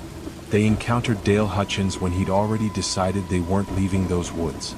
That backpack in the tree hollow haunts me. He kept it like a trophy, hidden right where he could visit it. How many times had he gone back to look through those personal items, to remember? The detective told me later that they think the reflective tape I saw on the trees was his marking system. He'd mapped out his entire hunting ground, knew every path and hiding spot. The woods were his maze, and anyone who entered was potential prey. I still have nightmares about that day. In them, I'm walking through those woods again, following my GPS. But no matter which direction I go, I always end up back at that hunting blind. And he's always there, waiting, crossbow in hand. "You shouldn't be here," he says in the dreams, just like he did that day. The difference is, in the nightmares, I don't get to walk away. Sometimes I wonder what would have happened if I'd run when I first saw him. Or if I'd tried to take the backpack as evidence. Or if I'd panicked and shown fear. Would my ID have ended up in a hollow tree for some other geocacher to find? I'll never know. All I know is that I'm alive because I stayed calm and he decided I wasn't worth the risk. A split-second decision by a serial killer that I wasn't the right victim that day. That's not skill or bravery. That's just luck. Pure, terrifying luck. So if you're reading this and you love geocaching or hiking or any activity that takes you into remote places alone, please be careful. Trust your instincts. If something feels wrong, leave immediately. Don't worry about your finding streak or completing the trail or getting that perfect photo. Because there are people out there like Dale Hutchins. They make the wilderness their home and their hunting ground. They know every tree, every path, every hiding spot. They're watching and waiting. And sometimes the real cache you find isn't treasure at all. It's evidence of someone who should never be found. The lighthouse keeper's secret. The lighthouse had been dark for 17 years, yet every night at precisely 3:47 a.m., its beam would flash once across the churning Atlantic waters, and in that brief moment of illumination, the residents of Thornwick Harbor would swear they could see a figure standing at the gallery rail, waiting for something that would never come. Sarah Matthews arrived in the small Maine coastal town on a gray October morning. Her grandmother's will clutched in her hand and a set of brass keys that would unlock not just the abandoned lighthouse but a family secret that should have remained buried beneath the crashing waves.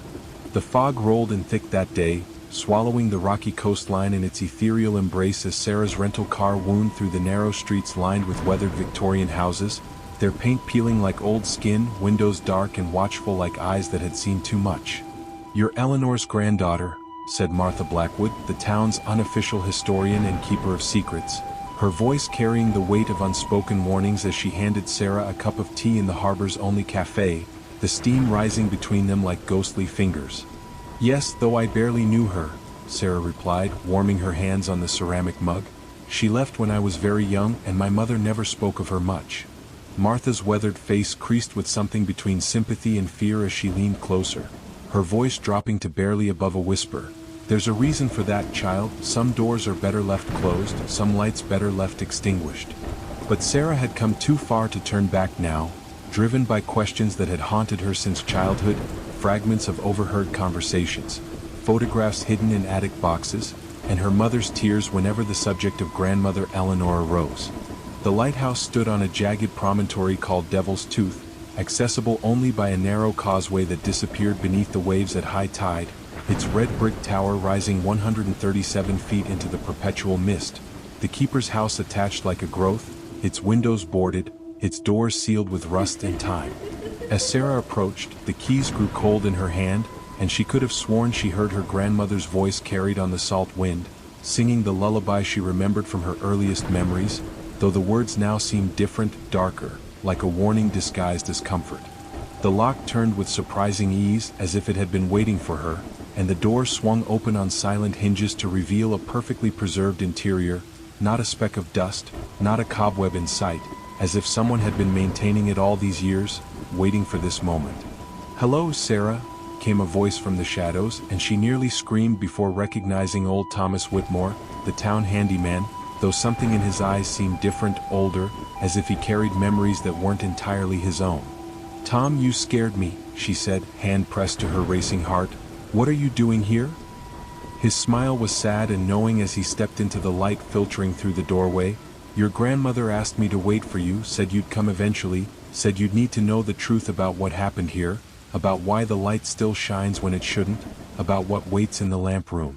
Sarah followed him up the spiral staircase, their footsteps echoing in the hollow tower, past rooms filled with maritime equipment that gleamed as if newly polished, past logbooks whose pages rustled without any wind to move them, past photographs on the walls where the faces seemed to track their movement with paper eyes. "Your grandmother was the last official keeper," Thomas said as they climbed, his voice taking on the cadence of a well-rehearsed story. "Took over from her father in 1947, kept the light burning through storms that would have drowned lesser souls, but it wasn't the storms she feared, it was the calm nights, the nights when the sea went mirror still and the fog crept in like it had a purpose." They paused at a landing where a large painting hung, depicting the lighthouse in its glory days, the beam cutting through darkness, and in the water below, Sarah could see shapes that might have been rocks or might have been something else entirely, something waiting. "What happened in 1968? Sarah asked, remembering the date from her grandmother's last letter, the one her mother had tried to burn but Sarah had rescued from the flames, its edges charred but the words still legible, speaking of debts and promises and things that dwelt beneath. Thomas's expression darkened as he continued their ascent. "That was the year the government decided to automate the light, said it was progress, said it was for the best, but your grandmother knew better, knew that some lights serve purposes beyond mere navigation, that some beacons keep things at bay rather than guide them home." The lamp room at the top of the tower was a marvel of brass and crystal, the massive Fresnel lens catching what little light filtered through the fog, splitting it into rainbow patterns that danced across the walls like living things, and in the center sat a chair, worn smooth by years of use, facing out to sea. "She would sit here every night," Thomas said, running his hand along the chair's arm, watching, waiting, making sure they stayed where they belonged, making sure the bargain held. Sarah felt the temperature drop, her breath misting in the suddenly frigid air. "What bargain?" The old man moved to the window, gazing out at the restless ocean. "The town's founders made a deal in 1843, when the fishing was failing and children were starving. They called on things that should never be called, made promises that bound not just them but their descendants, and in return the sea provided, but it demanded a keeper, someone to maintain the boundaries, someone to ensure the terms were met." The pieces began falling into place in Sarah's mind. Her grandmother's isolation, her mother's fear, the town's strange prosperity despite its remote location, the way the fishermen always returned with full nets even when neighboring villages struggled.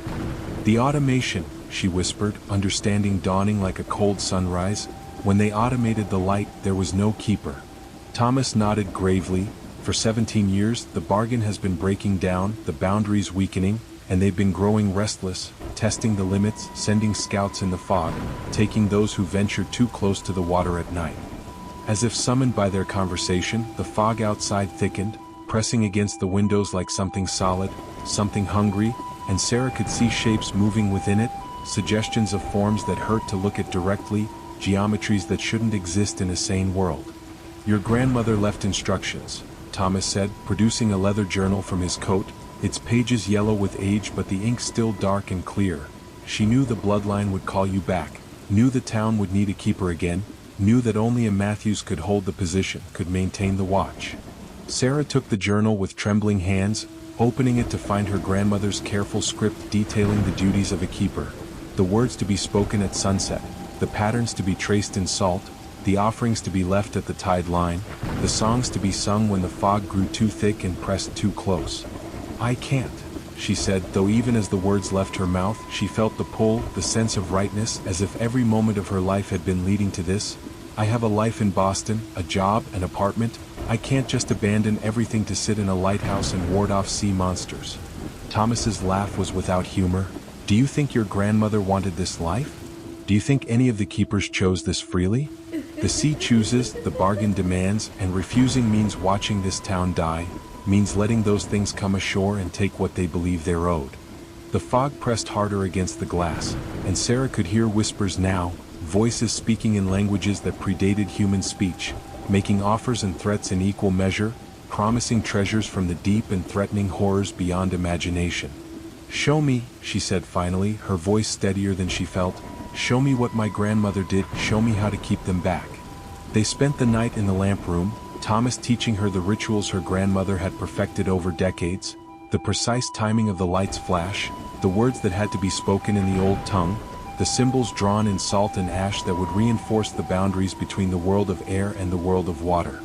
"The hardest part," Thomas said as dawn approached, the fog finally beginning to retreat, "is the loneliness, the knowledge that you stand between the town and something ancient and hungry, that you can never speak of it openly, never share the burden, must always maintain the fiction that this is just a lighthouse, just a tourist attraction."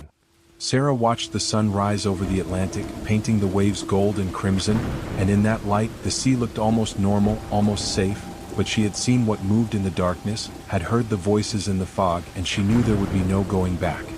"There's one more thing," Thomas said, hesitating at the door.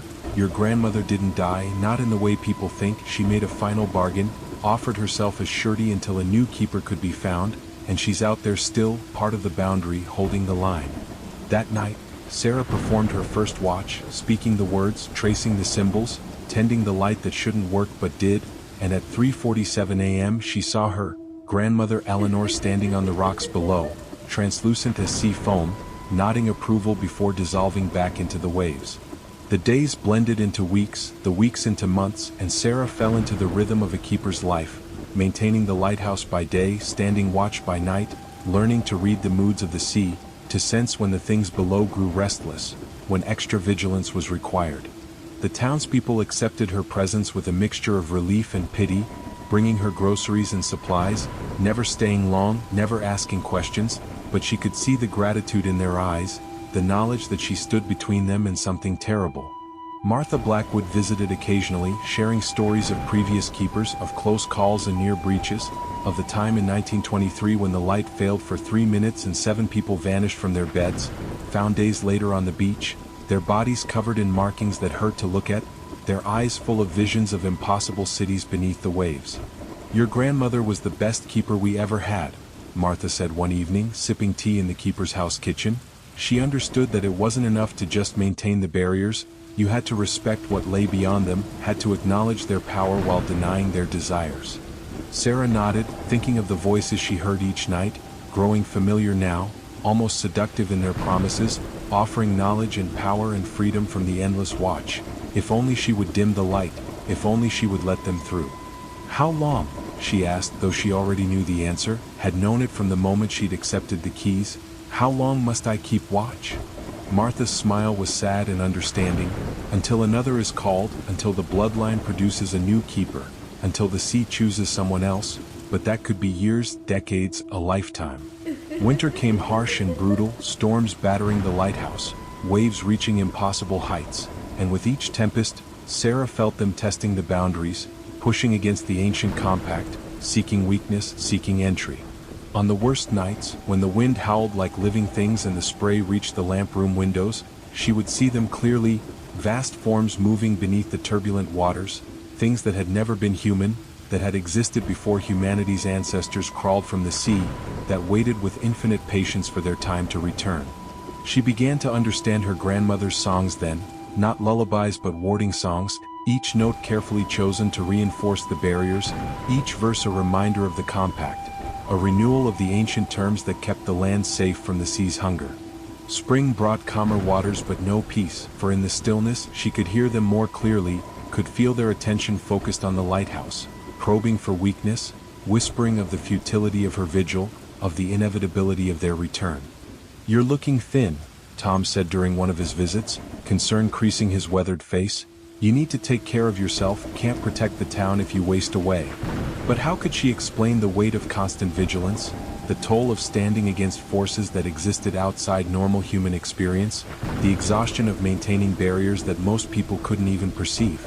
She began keeping a journal like her grandmother had, documenting the patterns she observed, the cycles of restlessness and calm, the correlation between celestial events and increased activity from below, hoping that someday it might help the next keeper, the next guardian of the threshold.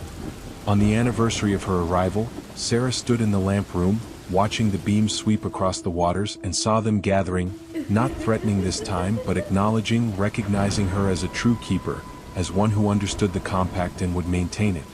"I see you," she whispered to the shapes beneath the waves. "I acknowledge your power, your age, your hunger, but by the compact of 1843, by the blood of my line, by the light that burns eternal, you shall not pass." The sea roiled and churned, and for a moment she thought they would test her resolve, but then as one they withdrew, sinking back into the depths, and she knew she had passed some crucial test, had proven herself worthy of her grandmother's legacy. Summer tourists came to photograph the lighthouse, to buy postcards and trinkets from the gift shop Tom had helped her set up, and none of them suspected that their casual visits were possible only because someone stood watch each night, maintaining barriers they couldn't imagine. "It's so peaceful here," they would say, and Sarah would smile and nod, never mentioning the battles fought in darkness, the constant negotiation between the world of air and the world of water, the price of that peace. She found love, unexpectedly, in the form of a marine biologist named David who came to study the unusual ecosystem around Devil's Tooth, and though she could never tell him the whole truth, he sensed something deeper in her connection to the sea, something that went beyond mere duty. "The water's different here," he said one evening as they watched the sunset from the gallery, "older somehow, like it remembers things, like it's waiting for something." Sarah tensed, wondering if he had seen too much, but his next words reassured her. "It's probably just my imagination, but sometimes science can't explain everything, can it?" They married in the lighthouse on a clear September day, the ceremony simple and small, and that night, as Sarah performed her watch with David sleeping peacefully in their bed, she felt the sea's attention shift, considering this new development, this potential complication to the compact.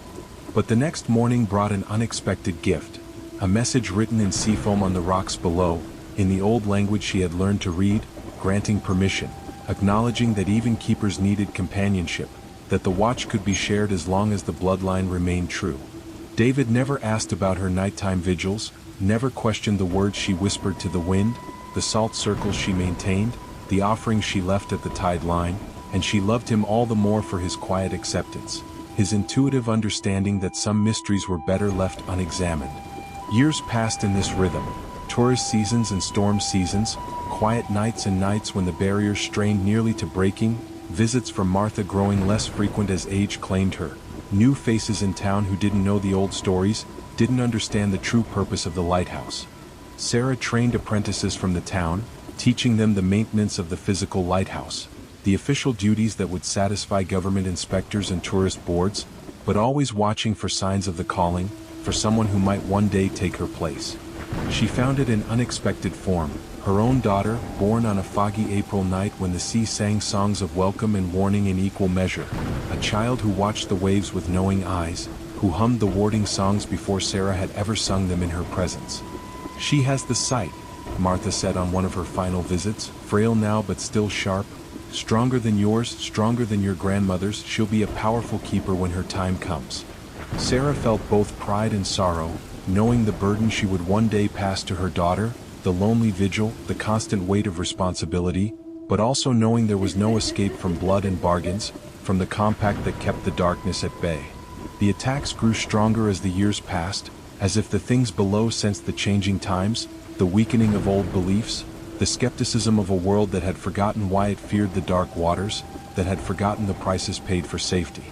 On Sarah's 50th birthday, as she stood watch in the lamp room, her daughter beside her, learning the rituals, the patterns, the words of power, she saw her grandmother again, clearer than ever before, standing not on the rocks but on the gallery, transparent and shimmering like heat mirages over summer water.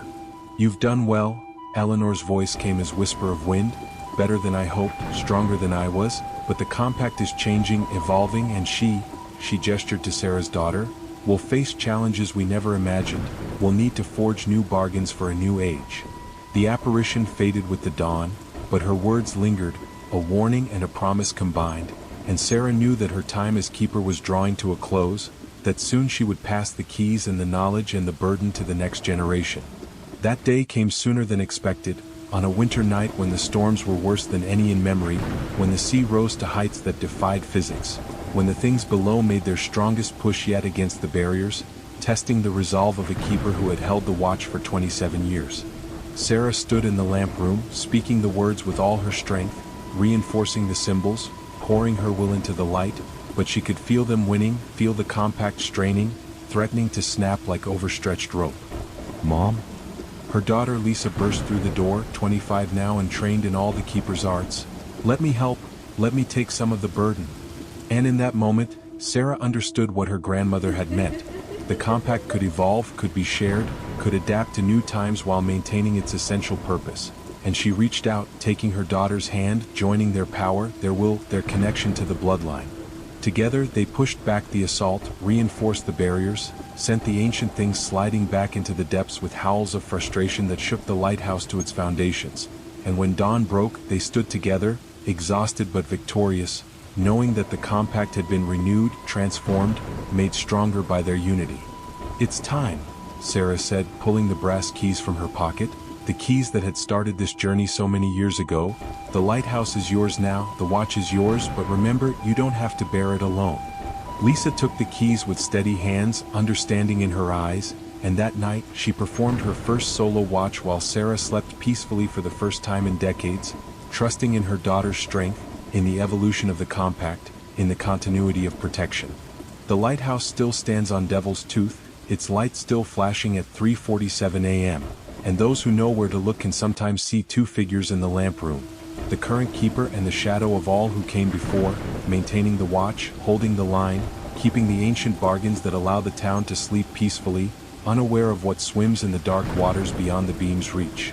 Some nights, when the fog rolls in thick and the sea grows restless, you can hear them singing, not one voice but a chorus, all the keepers past and present joining in the warding songs, reminding the things below that the compact holds, that the light burns eternal, that humanity has guardians still, even if most have forgotten they need guarding. And in the small cafe by the harbor, where tourists sip coffee and locals share gossip, nobody speaks of the true purpose of the lighthouse. Nobody mentions the shapes in the water or the voices in the fog, because some knowledge is too heavy for everyday conversation, some truths too strange for the bright light of day. But they know, in the deep parts of themselves that still remember when humanity huddled around fires and feared the dark, they know that something watches over them, that someone stands between their peaceful lives and ancient hungers, that the lighthouse is more than brick and brass and glass. It's a boundary, a bargain, a beacon that says to the darkness, "Not here, not now, not while the keeper stands watch." The fog lifts, the sun rises, and life in Thornwick Harbor continues its peaceful rhythm. Fishermen heading out with the tide, children playing on the beaches, tourists snapping photographs of the quaint lighthouse on the cliff, never knowing how close they stand to mysteries older than human memory, never knowing that their safety depends on a young woman who sits in a lamp room, reading her grandmother's journal, learning new ways to maintain ancient protections, evolving the compact for a world that has forgotten its need for keepers but needs them now more than ever.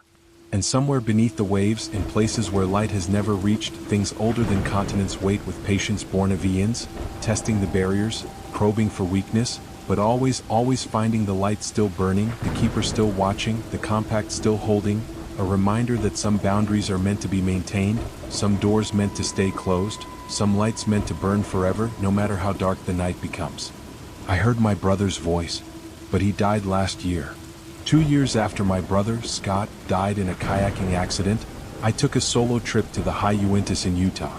He and I had always talked about backpacking there together, but we never got the chance. I thought it'd bring me peace, closure. Instead, I heard his voice again, but not in a dream. I heard it out loud. I was 3 days into my hike, far beyond any trail. I hadn't seen another human being in nearly 36 hours. Around dusk, as I sat by my campfire, I heard shouting echoing across the valley, distant but clear. "Hey, I'm down here." My blood froze. I recognized that voice. It was Scott's. Impossible. Absolutely impossible. But it was him, same pitch, same hoarse yell when he got excited. I leapt to my feet and called back. No answer. I waited in silence for nearly an hour, staring into the tree line. Then again faintly, "Down here. Come help." It wasn't just a voice. It was a memory come to life. That night, I dreamed of our childhood cabin, of Scott building a fire, grinning. I woke up drenched in sweat. In the distance, there was a flicker of light through the trees, like a lantern swaying in someone's hand. But I was alone. The next day, I tried to leave the area. My gut told me something was wrong, and I was past the point of rationalizing it. But the trail I had marked on my GPS was gone. Literally gone. The terrain looked completely different. Landmarks were twisted. A ridge I'd crossed now led to a drop-off. A clearing I slept in the night before was now choked with brambles. I thought I was losing my mind. Then I saw it, a figure crouched by a log not 10 feet ahead. Back turned, black hoodie, head down. Familiar frame. Familiar hair. "Scott," I whispered. It turned around, but there was no face. Just smooth skin stretched like wet paper over bone. And then it spoke. "You left me." Its voice was identical to Scott's, but it was wrong. Robotic. Like a recording played through a mouth that didn't understand the words. I ran. I didn't stop until nightfall. On the 5th day I found a shelter. A strange wooden lean-to built out of split logs. Looked freshly made. Inside was a journal. No name, no dates, just entries like, "He sounds just like my dad." He called my name from across the lake. I followed the voice. I shouldn't have followed the voice. I realized I wasn't the first. That night, I saw a figure standing near my campfire, just outside the glow. Silent. It looked like Scott, but his body was off. Too tall. Limbs too long. Head cocked at an angle. I didn't sleep. At dawn, the figure was gone, but footprints circled my tent. I made it out 2 days later. Pale, dehydrated, shaking. I still hear the voice sometimes, when it rains or when I drive alone in the mountains. Sometimes I answer, and sometimes it answers back. There's something in the forest that hates campers. The first time I went camping in Hollow Pine Forest, I was 16. It was me, my cousin Travis, and our friend Nate. We brought cheap tents, marshmallows, and 1 bottle of warm beer we planned to split. Everything was fine, until we saw the man in the woods. He walked along the tree line just before dark. No gear, no pack, just jeans and a torn sweatshirt. We called out. He didn't answer. Travis, being bold and stupid, walked toward him with a flashlight. The man turned his head slightly, and I saw his face. He had no eyes, just dark, caved-in holes where they should have been. Then he vanished. Not walked away, just gone. No footsteps, no sound. We packed up and left at first light. 7 years later, I returned. Don't ask me why. Maybe I wanted to prove it was just teen imagination. This time I brought my girlfriend, Claire. We camped at the same site. At 3 a.m. we heard screaming. It wasn't human. It sounded like a woman trying to scream while being drowned. Wet, gurgling, full of static. It was coming from inside our tent. But we were outside the tent, huddled by the fire. The screaming went on for 10 seconds, then stopped. I unzipped the tent and it was empty. But the floor was wet, like someone had poured a gallon of water inside. Claire begged to leave. We hiked back in silence. Never talked about it again. This last time I went back alone. Yeah, I know. Stupid. I don't even have a good reason. Curiosity? Madness? Something deeper? I made camp by the same creek as before. Built a small fire.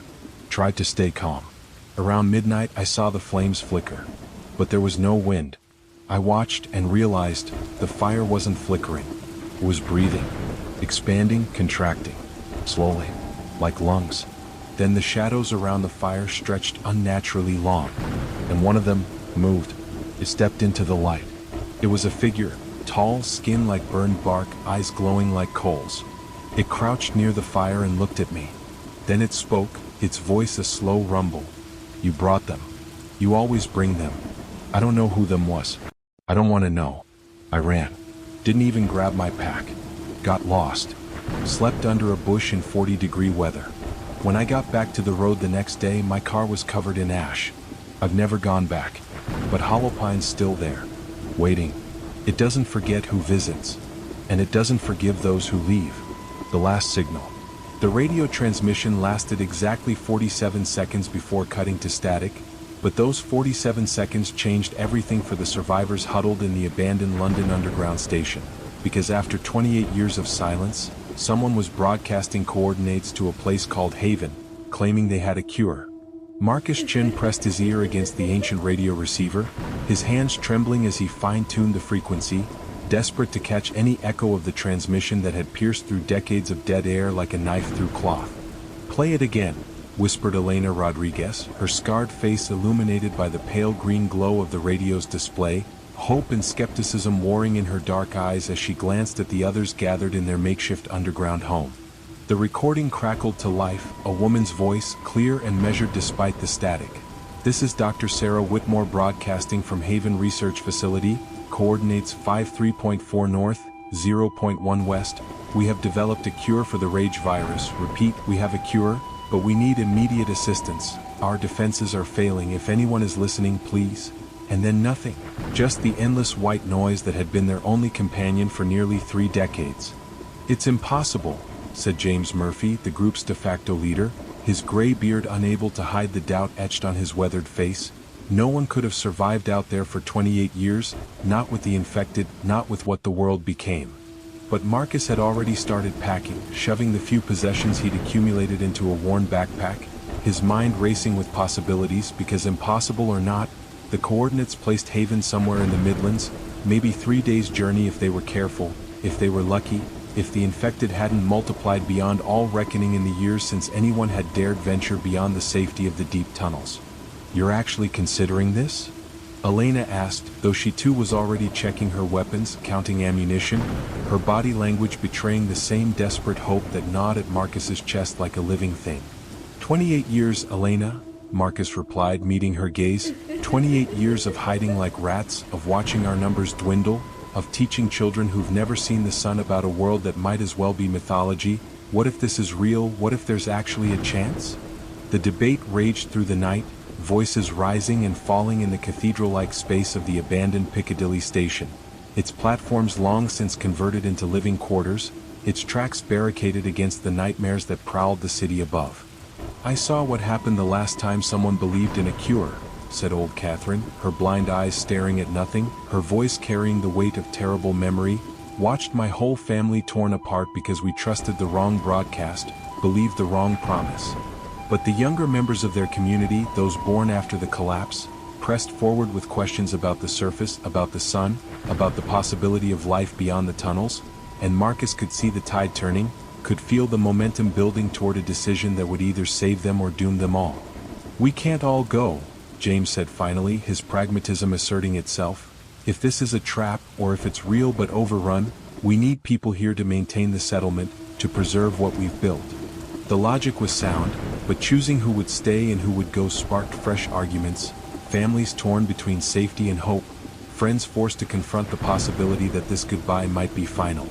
In the end, 12 volunteers stood ready to make the journey. Marcus and Elena leading, along with Tommy the scout, Dr. Patel who remembered the time before, the Morrison twins who'd never been separated, and 6 others whose various skills might prove essential on the surface. "The infected have patterns," Tommy said, spreading out his hand-drawn maps on the station floor, the product of years of careful reconnaissance missions. "They cluster around water sources during the day, hunt in packs at night, but there are blind spots, routes through the city that might still be passable."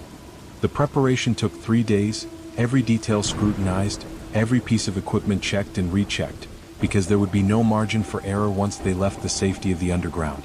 "Remember," James addressed the group on their final night, "the rage virus made them fast, made them vicious, but it didn't make them smart. Stick to the protocols, trust your training, and whatever you do, don't let emotion override instinct." Elena found Marcus standing alone on the platform, staring up at the ventilation shaft that would be their exit to the surface. The faint air current carrying sense of a world gone wild, rot and growth in equal measure. "Scared?" she asked, standing close enough that he could feel her warmth, a reminder of humanity in the cold depths of their shelter. "Terrified," he admitted, "but more scared of dying down here without ever knowing if there was something better, if there was hope we were too frightened to grasp." She took his hand, scarred fingers interlacing with his. "Then we go together, we find out together, and if it all goes wrong, at least we'll have tried, at least we'll have lived." Dawn came too soon, the 12 volunteers gathering at the base of the maintenance ladder, their faces grim but determined, while those staying behind pressed forward with whispered blessings, small tokens, last-minute advice that might save a life.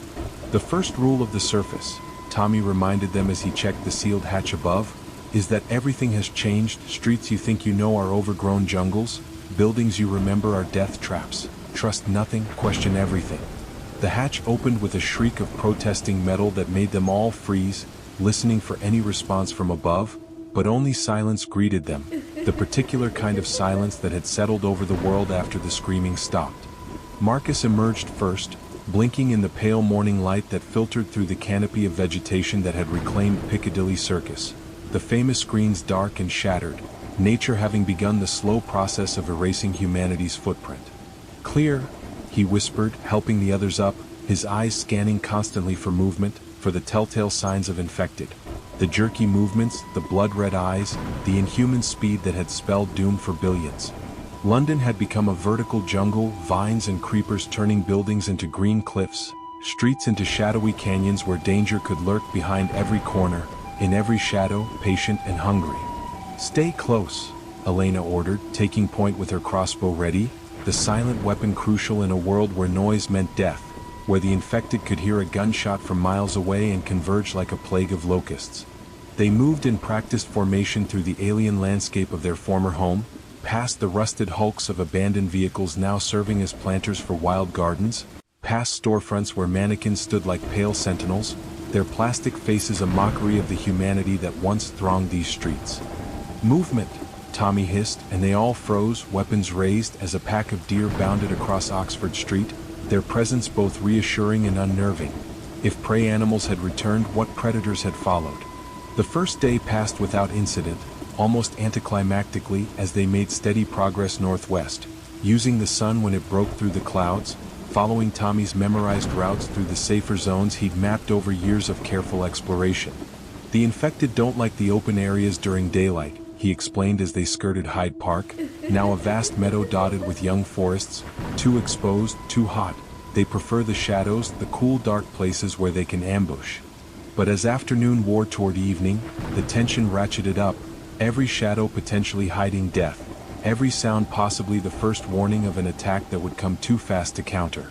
"We need shelter," Dr. Patel said, his older legs struggling with the pace. "Somewhere defensible, with multiple exits. The protocols are clear about not traveling after dark." They found it in an old department store, its upper floors relatively intact, its ground level barricaded long ago by survivors who hadn't made it, their bones scattered among makeshift defenses that had ultimately failed. 2-hour watches, Elena organized, her military background showing. "Everyone sleeps in shifts, weapons within reach, and if anything happens we go up, not out. The infected can climb but they prefer straight-line attacks." The night brought sounds that made sleep impossible. Distant howls that might have been wind or might have been hunting calls, scratching noises that could have been branches or could have been claws testing their defenses, the constant tension of not knowing. "Tell me about Haven," whispered one of the Morrison twins during the deep night watch, her young face eager for distraction from the darkness pressing against the windows. Marcus pulled out the paper where he'd transcribed the transmission, reading it by the light of a hand-crank flashlight. "Dr. Sarah Whitmore," she said. "I knew that name from before, from the early days of the outbreak. She was working on viral countermeasures at Cambridge when everything fell apart." The implications hung heavy in the air. If Dr. Whitmore had survived, if she'd had 28 years to work on a cure, protected in some government facility, then maybe, just maybe, the impossible was possible. Dawn of the second day brought fog, thick and concealing, turning the world into a gray maze where threats could materialize from any direction, forcing them to slow their pace, to cluster tighter together. This is how we lost the Patterson group, Tommy muttered, his eyes trying to pierce the murk. Fog like this, couldn't see more than 10 feet, and by the time we heard the infected, it was too late. They pressed on, navigating by compass and instinct, the fog muffling sounds and distorting distances, turning their journey into a nightmare of false starts and doubled back routes. Wait! Elena raised her fist, the signal for immediate halt, and through the fog came a sound that turned their blood cold. The distinctive click-click-click of infected communication, the hunting sound that survivors had learned to fear above all others. How many?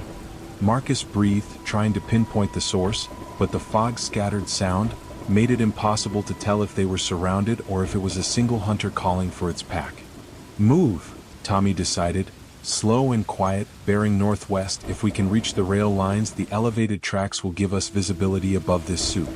They moved like ghosts through the abandoned streets, every footstep carefully placed, every breath controlled, the clicking sound sometimes closer, sometimes further, playing havoc with their nerves.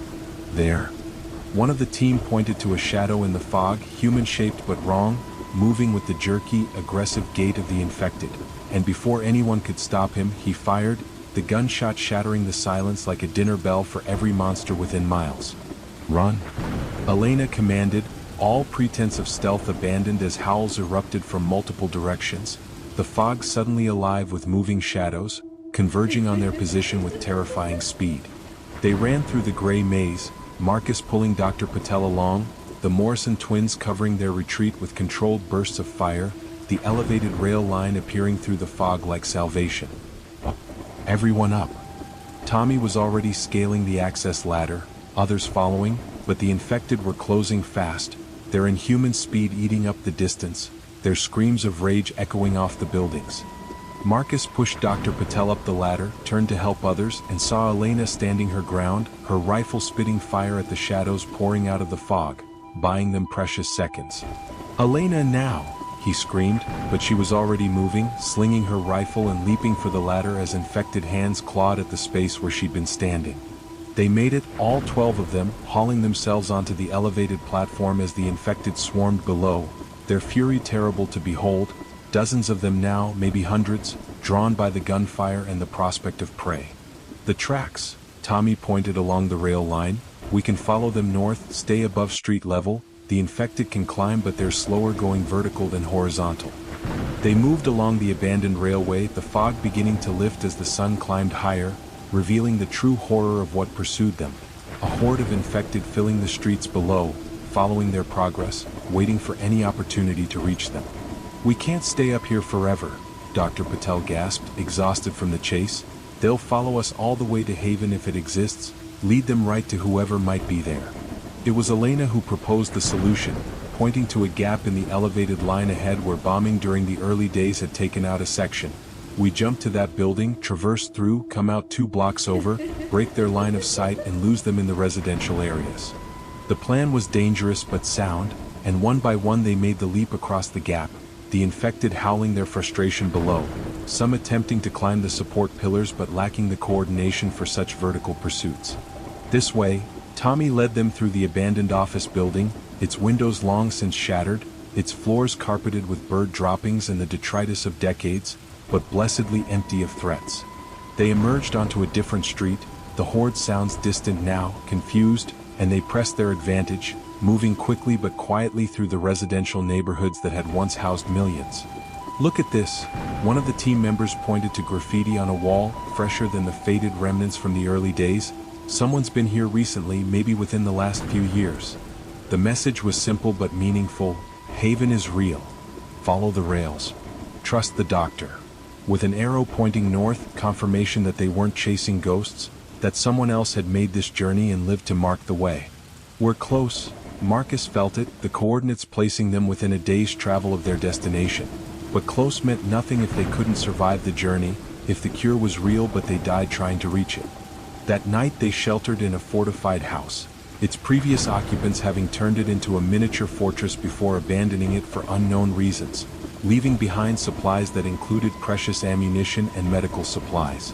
"Tomorrow we reach the coordinates," Elena said, cleaning her weapons with practiced efficiency. "But I've been thinking, if this haven has survived 28 years, They won't just welcome strangers with open arms. We need to be prepared for suspicion for tests. Dr. Patel nodded agreement. Any surviving scientific facility would have protocols, quarantine procedures, ways to ensure visitors aren't infected or don't carry other diseases. We should expect scrutiny, not celebration.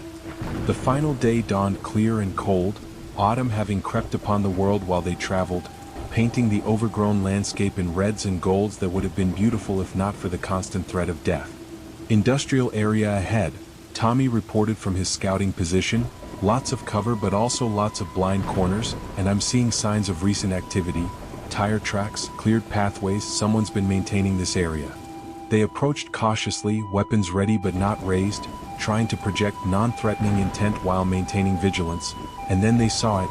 A complex of buildings surrounded by multiple fence lines, solar panels glinting on rooftops, and most impossibly, electric lights burning in windows.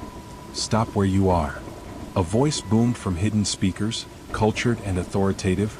"State your business and throw down your weapons. You have 30 seconds to comply before defensive measures are activated." "We heard your transmission," Marcus called out, hands raised.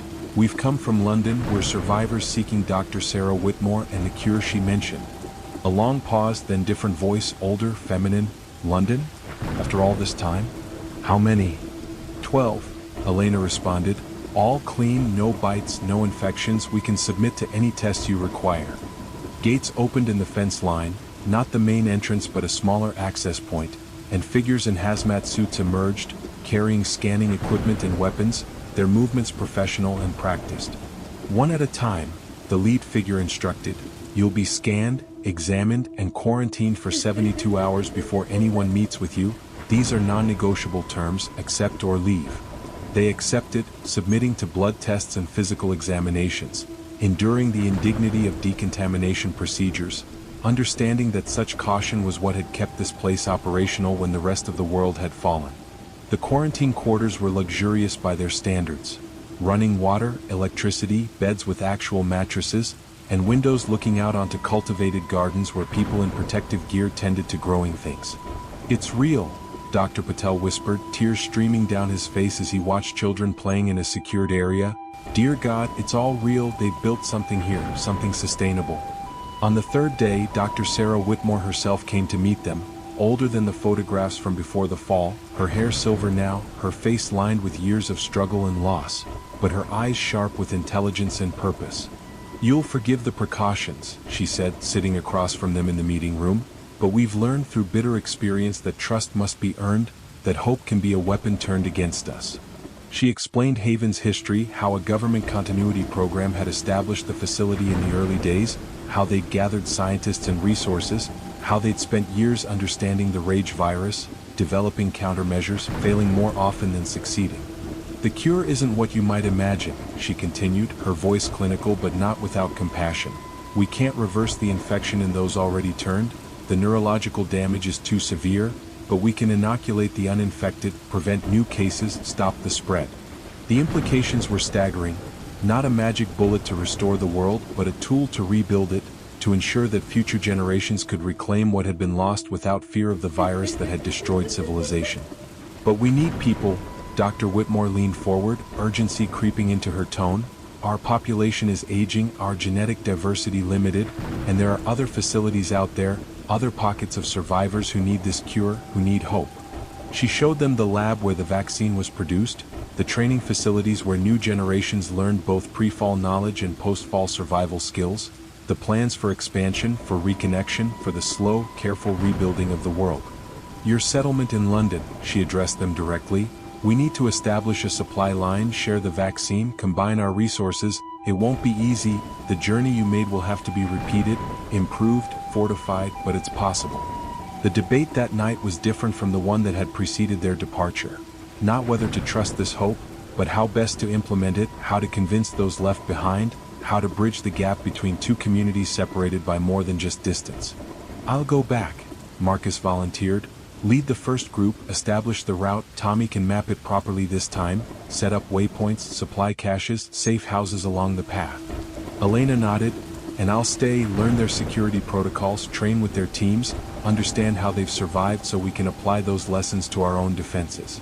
One by one, they found their roles in this new reality, some choosing to return immediately with vaccine doses and proof of Haven's existence. Others staying to learn, to integrate, to become bridges between the old world of hiding and the new world of cautious hope. It won't be quick, Dr. Whitmore warned as they prepared the first return expedition. Rebuilding takes time, trust takes time, and the infected are still out there, still hunting, still dangerous, but every journey begins with a single step, every future with a single choice. Marcus stood at Haven's gates, a pack full of vaccine vials on his back, a team of Haven volunteers ready to accompany him, and felt the weight of history on his shoulders. Not the end of the story, but perhaps, finally, the beginning of a new chapter. The world didn't end 28 years ago, Elena said, seeing him off. It just changed, transformed into something we're only now learning to navigate, and maybe that's not a tragedy, maybe that's just evolution. The journey back to London would be harrowing, the integration of two communities challenging, the process of inoculation and expansion fraught with danger, but for the first time in 28 years, they had more than just survival, they had purpose. As Marcus led his team back into the wasteland, following the marked trail they'd established, he thought about the children in the underground who would see the sun, about the vaccine that would ensure they could walk the surface without fear, about the slow, careful work of reclamation that lay ahead. The radio in his pack crackled to life, Dr. Whitmore's voice clear despite the distance. Haven base to Expedition 1, checking your progress. Remember, slow and steady, the future isn't going anywhere. Expedition 1 to Haven base, Marcus replied, smiling despite the danger all around. Message received, we're bringing hope home, one step at a time, one survivor at a time, humanity endures. Behind them, Haven continued its work, scientists perfecting the vaccine, engineers maintaining the infrastructure, teachers preparing the next generation, all building toward a future where the rage virus would be just another conquered plague in humanity's long history of survival. And in the tunnels beneath London, a community waited, gathered around ancient radios, listening for the signal that would change everything, the confirmation that 28 years of darkness had not been for nothing, that somewhere beyond their walls, hope had taken root and flourished. The infected still howled in the night, still hunted in the shadows, still represented an existential threat to any human who ventured unprepared into their domain, but they were no longer the only force shaping the world, no longer the inevitable inheritors of Earth. Movement ahead, Tommy signaled, and the team took defensive positions, but it was just another pack of deer bounding through the ruins, and Marcus realized that this too was a sign.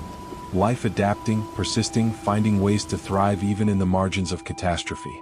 They pressed on through the autumn landscape, vaccine secure, hope tangible, the future uncertain but no longer hopeless, and somewhere in the distance, past the overgrown cities and the hunting grounds of the infected, two beacons of human resilience prepared to connect across the wasteland. The story of the fall had been written in blood and terror, 28 years of survival etched in loss and isolation. But now, finally, they were beginning to write a different chapter, one measured not in days since infection, but in steps toward recovery. As the sun set on another day in the changed world, painting the sky in shades of promise, Marcus allowed himself to believe what had once seemed impossible, that humanity's story wasn't ending, that the rage virus hadn't written the final chapter, that somewhere on the other side of struggle lay a future worth fighting for, worth building, worth the terrible journey from darkness into light.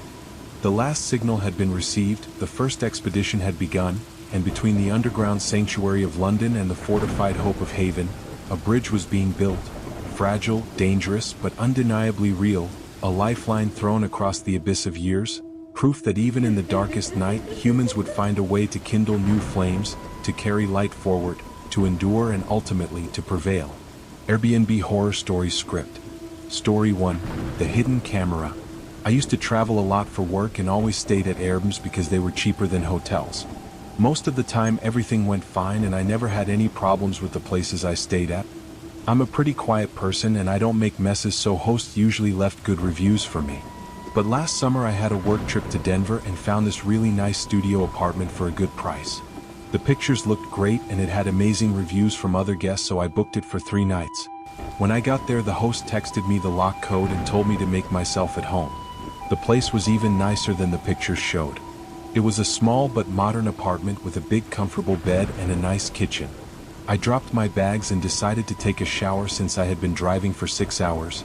The bathroom was really clean and had good water pressure, which was perfect after the long drive. After my shower, I put on some comfortable clothes and made myself some dinner. I was planning to work on my laptop for a few hours before going to bed early. I sat on the couch and opened my computer, but something felt weird. I couldn't shake the feeling that someone was watching me. At first I thought I was just tired from driving all day, but the feeling kept getting stronger and I started looking around the room. That's when I noticed a small red light blinking near the TV. I got up and walked over to check what it was. Hidden behind a fake plant was a tiny camera pointed directly at the couch. My heart started racing and I felt sick to my stomach. I immediately started looking around for more cameras and found two more. One was in the bedroom pointing at the bed. The other was in the bathroom hidden behind a picture frame. I couldn't believe someone would do this to their guests. I felt so violated knowing this creep had been watching people shower and sleep. I grabbed all my stuff and got out of there as fast as I could. I called the police from my car and they said they would investigate. I also reported it to Airbnb right away and they took down the listing. The worst part was thinking about how many people had stayed there before me. How many people had been recorded without knowing it. The police called me a few days later and said they arrested the host. They found hundreds of videos on his computer of different guests. Some were just people walking around, but others were much worse. The whole thing made me feel sick and I couldn't sleep properly for weeks. I kept thinking about those cameras and wondering what he did with the videos. Even now I always check every Airbnb for hidden cameras before I unpack. I look behind pictures and plants and anywhere a small camera could hide. It's made me paranoid, but I never want to go through that again. The idea that someone was watching me in my most private moments still gives me nightmares.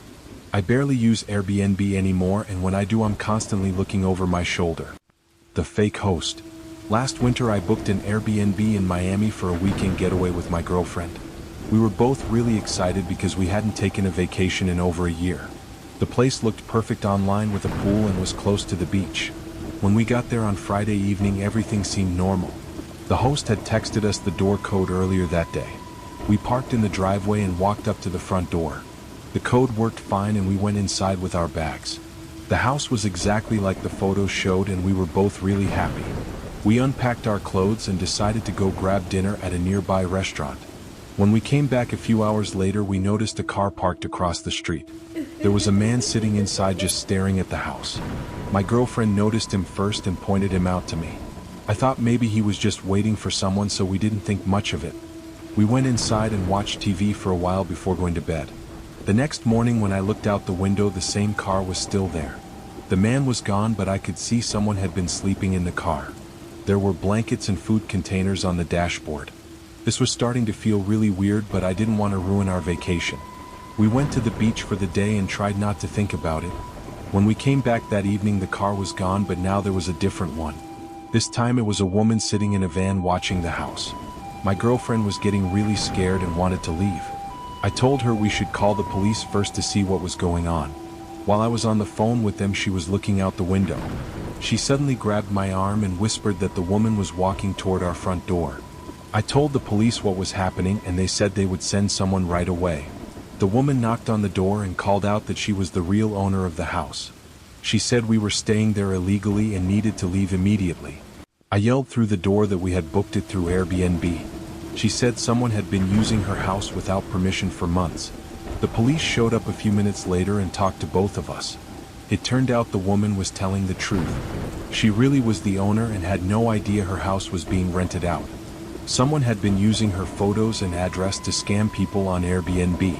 The fake host had been collecting money from guests while the real owner was out of town. The police said this was becoming more common with vacation rentals. People would find houses that looked empty and pretend to own them. They would take photos and create fake listings to steal money from travelers. The scariest part was that the people in the cars had been watching us. The police thought they were working with the fake host. They were probably making sure we didn't cause any problems or call the real owner. We had to leave immediately and find a hotel for the rest of the weekend. Airbnb gave us a refund, but the whole experience ruined our vacation. The real owner was really nice about it, but she was obviously upset. She said she was going to install security cameras to prevent this from happening again. Now, whenever I book an Airbnb, I always try to video chat with the host first. I also look up the address online to make sure the photos match. It's scary to think how many fake listings might be out there, and how many people might be getting scammed or worse. The idea of being watched by criminals while thinking you're safe is terrifying. The basement prisoner. I travel a lot for my job as a photographer, and I'm used to staying in strange places. I've stayed in tiny apartments and big houses all over the country. Most hosts are really nice people who just want to make some extra money. But 2 years ago I had an experience that still keeps me awake at night. I was working on a project in a small town in Oregon. There weren't many hotels in the area, so I found an Airbnb about 20 minutes outside of town. It was a big old farmhouse that looked really charming in the photos. The host seemed friendly in his messages and had good reviews. When I arrived, it was getting dark and starting to rain. The house was pretty isolated with no neighbors that I could see. I parked in front and grabbed my camera equipment and overnight bag. The host had told me to come around to the back door because the front door lock was broken. I walked around the house and found the back door with a note. The note said the key was under a flower pot and to make myself comfortable. I found the key and let myself into what looked like a kitchen. The house was much bigger inside than it looked from outside. It was also really quiet and felt empty. I called out hello, but nobody answered. I figured the host wasn't home, which was fine since he said I might not see him. I found a bedroom upstairs and put my bags down. The room was clean, but it felt cold and unwelcoming. Something about the whole place was giving me bad vibes. I decided to go downstairs and make some food before going to bed early.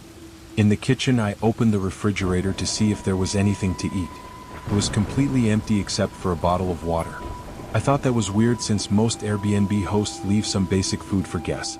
I opened a few cabinets looking for snacks, but they were all empty too. The whole kitchen looked like nobody actually lived in the house. I was starting to feel uncomfortable, but I was tired and it was raining hard outside. I decided to just go to bed and leave first thing in the morning. I went back upstairs and got ready for bed. As I was brushing my teeth, I heard a noise from somewhere in the house. It sounded like a door closing, but I wasn't sure. I listened for a few minutes but didn't hear anything else. I finished getting ready and got into bed. The mattress was uncomfortable and the sheets smelled musty. I was having trouble falling asleep because the house kept making weird noises. Old houses make sounds, but this was different. It sounded like someone was walking around downstairs. I got up and looked out the bedroom window. My car was still there, but now there was another car parked behind it. I definitely hadn't seen that car when I arrived. My heart started beating faster and I wished I had never come to this place. I grabbed my phone to call someone, but there was no cell service. I tried to stay calm and think about what to do. Maybe the host had come home and that's why there was another car. But why hadn't he said hello or let me know he was there? I decided to go downstairs and see if I could find him. I opened the bedroom door slowly and listened. The house was completely quiet now. I walked down the stairs trying not to make any noise. When I got to the bottom, I could see into the kitchen. There was a man standing there with his back to me. He was much bigger than I expected and was wearing dark clothes. I cleared my throat and said hello. He turned around slowly and I immediately knew something was very wrong. His face looked angry and he had a strange smile. "This isn't your host," he said in a low voice. I asked him who he was and what he was doing in the house. He laughed and said he owned the place now. I told him I had booked it online and showed him my phone. He said that didn't matter because I wasn't going anywhere. That's when I noticed he was holding something in his hand. It looked like rope or zip ties. I realized I was in serious danger and needed to get out immediately. I turned and ran toward the front door, but it wouldn't open. I pulled and pushed, but it was locked from the outside. The back door was blocked by the man who was now walking toward me. I ran toward what I hoped was another exit, but only found a door to the basement. I could hear his footsteps getting closer behind me. Without thinking, I opened the basement door and ran down the stairs. It was completely dark and I couldn't see anything. I used my phone flashlight to look around. The basement was full of old furniture and boxes. In the corner, I could see what looked like a mattress on the floor. There were empty food containers and bottles of water nearby. It looked like someone had been living down there. Or worse, like someone had been kept down there. I heard the man's footsteps on the stairs behind me. I turned off my phone light and tried to hide behind some boxes. He came down with a flashlight and started looking for me. "Come out now and this will be easier for both of us," he said. I stayed as quiet as I could and tried not to panic. He searched for what felt like forever but couldn't find me. Finally he went back upstairs and I heard him lock the basement door. I waited for a long time before turning my phone light back on. I looked around for another way out, but there were no windows. The only exit was back up the stairs. I tried calling for help again, but still had no cell service. I was trapped in this basement with a crazy person upstairs. I found some old blankets and tried to make a plan. I knew I had to get out before he came back. I quietly moved some boxes to make a pile under where I thought the kitchen might be. I climbed up and pushed on what I hoped was the floor above. One of the boards was loose and I was able to push it up slightly. I could see a tiny bit of light coming through. I worked on loosening more boards until I had made a small hole. It took hours, but I finally made an opening big enough to crawl through. I pushed myself up into what turned out to be a closet. I could hear the man moving around in another room. I waited until it was quiet, then snuck out of the closet. I made it to the kitchen and saw my keys were still on the counter. The back door was unlocked now. I grabbed my keys and ran outside as quietly as possible. My car was still there, but the other car was gone. I got in and drove away as fast as I could. I didn't stop until I got back to town and found a police station. The officers drove out to the house, but it was empty. They said the house had been abandoned for years. Nobody had lived there, and it definitely wasn't a real Airbnb. They found evidence that someone had been using the basement recently. There were chains and locks that suggested people had been held there. The police think the man was using fake Airbnb listings to lure victims to isolated places. They never caught him and the case is still open. I still have nightmares about that basement and what might have happened. I think about other people who might have answered those fake listings, and I wonder if they were as lucky as I was to escape. Now I only stay at Airbnbs with lots of recent reviews, and I always make sure someone knows exactly where I am. The idea that predators are using these apps to find victims is terrifying. But what scares me most is knowing that man is still out there somewhere. The copycat killer. I was planning a girls' weekend with my two best friends from college.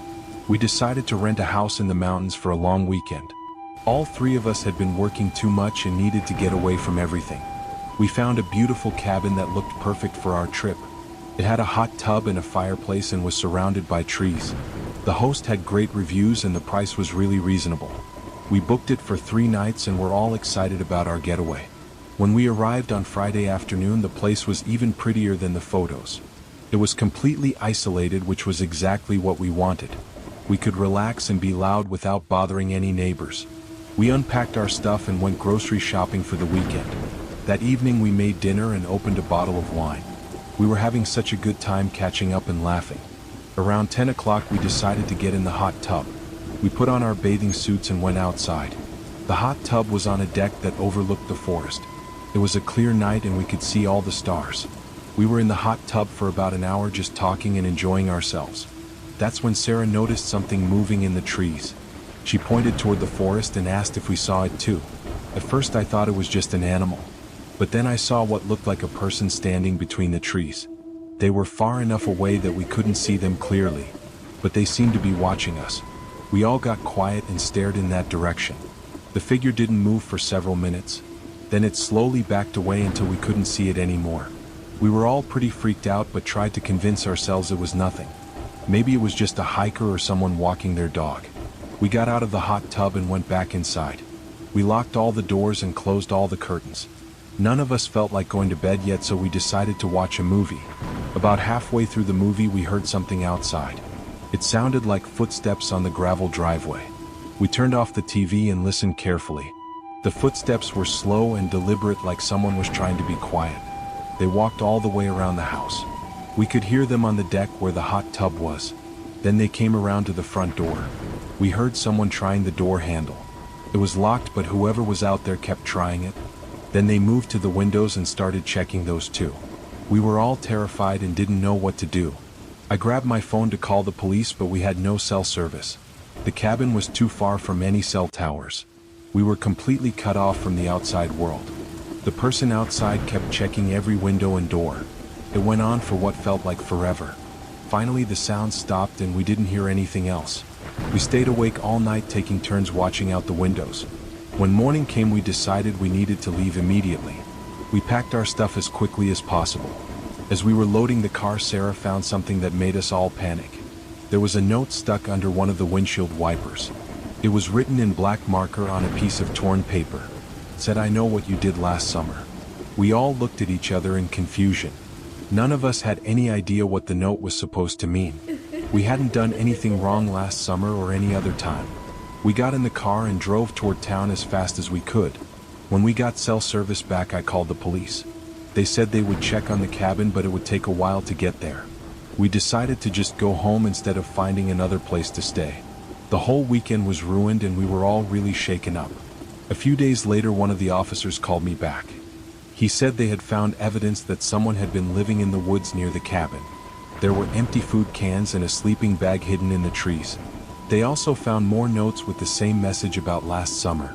The officer said this was probably some mentally ill person who was randomly targeting people and trying to scare them. He said the note was probably from a famous movie, and the person was just copying something they had seen. That made us feel a little better, but we were still traumatized. The idea of someone watching us in the hot tub was horrifying, and knowing they spent hours trying to get into the house was terrifying. We reported everything to Airbnb and they refunded our money, but the host was really upset because it hurt his business. He said nothing like this had ever happened before. He installed security cameras after our incident. A few months later, I heard that someone else had a similar experience at a different cabin. They also found notes about knowing what they did last summer. The police think it might be the same person moving around to different rental properties. They're still investigating but haven't caught anyone yet. The three of us haven't taken another trip together since then. We're all too paranoid about staying in isolated places. It's sad that one crazy person ruined something we used to love doing, but the fear of being watched and stalked is too much to risk. Sometimes I still have dreams about that figure in the trees, and I wonder what would have happened if they had gotten inside. The missing guest. I started renting out my guest house about 3 years ago. It's a small one-bedroom place behind my main house. I live alone and the extra income really helps with my mortgage. Most of my guests are really nice people just looking for a quiet place to stay. I've had families and couples and solo travelers from all over the world. Generally everything goes smoothly and I rarely have any problems. But last fall I had a guest that I'll never forget. A young woman in her 20s booked the guest house for one night. She said she was driving cross-country and needed a place to rest. Her name was Jessica and she seemed really sweet in her messages. She was supposed to arrive around dinner time on a Tuesday. I texted her the lock code and told her to let me know when she got there. 6 o'clock came and went, but I didn't hear from her. I figured she was probably just running late from traffic. By 8 o'clock I was starting to get worried. I texted her to ask if everything was okay. She didn't respond, so I called her phone, but it went straight to voicemail. I decided to go check the guest house to see if she had arrived. When I walked over there, I could see that no lights were on. I knocked on the door, but nobody answered. I used my key to go inside and the place was empty. Her car wasn't in the driveway and there was no sign that anyone had been there. I went back to my house and tried calling her again. Still no answer. I was starting to think maybe she had decided to find somewhere else to stay. But it was weird that she hadn't canceled or let me know. The next morning I woke up and looked out my kitchen window. There was a car parked in front of the guest house. I thought Jessica had finally arrived really late. I gave her a few hours to settle in before going over to say hello. When I knocked on the door, a man answered instead of Jessica. He was probably in his 40s with dark hair and looked tired. I asked him who he was and where Jessica was. He said he didn't know anyone named Jessica. He claimed he had booked the guest house through Airbnb. I told him that was impossible because Jessica had already booked it. He showed me a confirmation email on his phone with my address. But the email was from a different booking site, not Airbnb. I was really confused because I only list my place on Airbnb. Someone was using my address to scam people on other websites. I explained the situation and he was pretty understanding about it. He said he would find a hotel and asked for a refund. I felt bad for him because it wasn't his fault. But I was more worried about what happened to Jessica. I called the police and explained that a guest was missing. They took a report but said people change travel plans all the time. They said unless there was evidence of foul play, there wasn't much they could do. A few days later, Jessica's mom called me. She said Jessica hadn't come home and nobody had heard from her. Her family was really worried because this wasn't like her. Jessica always stayed in touch and would never just disappear. Her mom asked if I had seen her or knew where she might have gone. I had to tell her that Jessica never showed up at my place. The police got more interested once they heard from the family. They came to my house and asked a lot of questions. They wanted to know everything about my communications with Jessica. And they asked about the man who had shown up instead. I gave them all the information I had, including the fake booking confirmation. The detective said this was probably connected to online rental scams. But he was worried that something bad had happened to Jessica. They traced her phone and found that it had been turned off near my town. Her car was found 2 days later in a parking lot about 10 miles away. There was no sign of Jessica and no evidence of what happened to her. The police think she was targeted by someone running rental scams. They would find solo travelers and use fake listings to lure them to isolated areas. Then they would rob them, or worse. Jessica's case is still unsolved and her family is still looking for answers. I felt terrible that my address had been used to trick her. Even though it wasn't really my fault, I couldn't stop thinking about it. I started being much more careful about my guests. I now require photo ID and verify bookings more carefully. I also installed security cameras around my property. But nothing can change what happened to that poor girl. Her family still contacts me sometimes, hoping I'll remember something new. The hardest part is knowing that she thought she was coming to a safe place, and instead she probably met someone who wanted to hurt her. I think about her every time I get a new booking request, especially when it's a young woman traveling alone. I always wonder if the people contacting me are really who they say they are, or if someone is using my place to trick innocent people. The guest house sits empty most of the time now. I don't have the heart to rent it out very much anymore. Every time I walk past it, I think about Jessica, and I wonder what really happened to her that night. The thing in the walls. I needed a cheap place to stay for work. I found this old house on Airbnb for really cheap. It was in a bad part of town, but I didn't care. I just needed somewhere to sleep for 3 nights. When I got there, the house looked really old. The paint was peeling and the yard was full of weeds. But the door code worked and I went inside. The house smelled weird, like something was rotting. I thought maybe the garbage disposal was broken. I put my bag down and looked around. The furniture was really old and everything felt dirty. But it was late and I was tired. I just wanted to go to bed. I found the bedroom and it was small and dark. The bed looked clean enough, so I got ready for sleep. That's when I heard the scratching. It was coming from inside the walls. At first I thought it was mice or rats. Old houses always have problems with rodents. But the scratching was too loud for mice. It sounded like something big was moving around. The sound went from one wall to another, like something was crawling through the walls. I tried to ignore it and go to sleep, but the scratching kept getting louder. It was right above my head now. I could hear whatever it was moving across the ceiling. Then it stopped. Everything was quiet for about 10 minutes. I was just starting to fall asleep when I heard a new sound. Something was scratching at the wall right next to my bed. But this wasn't coming from inside the wall.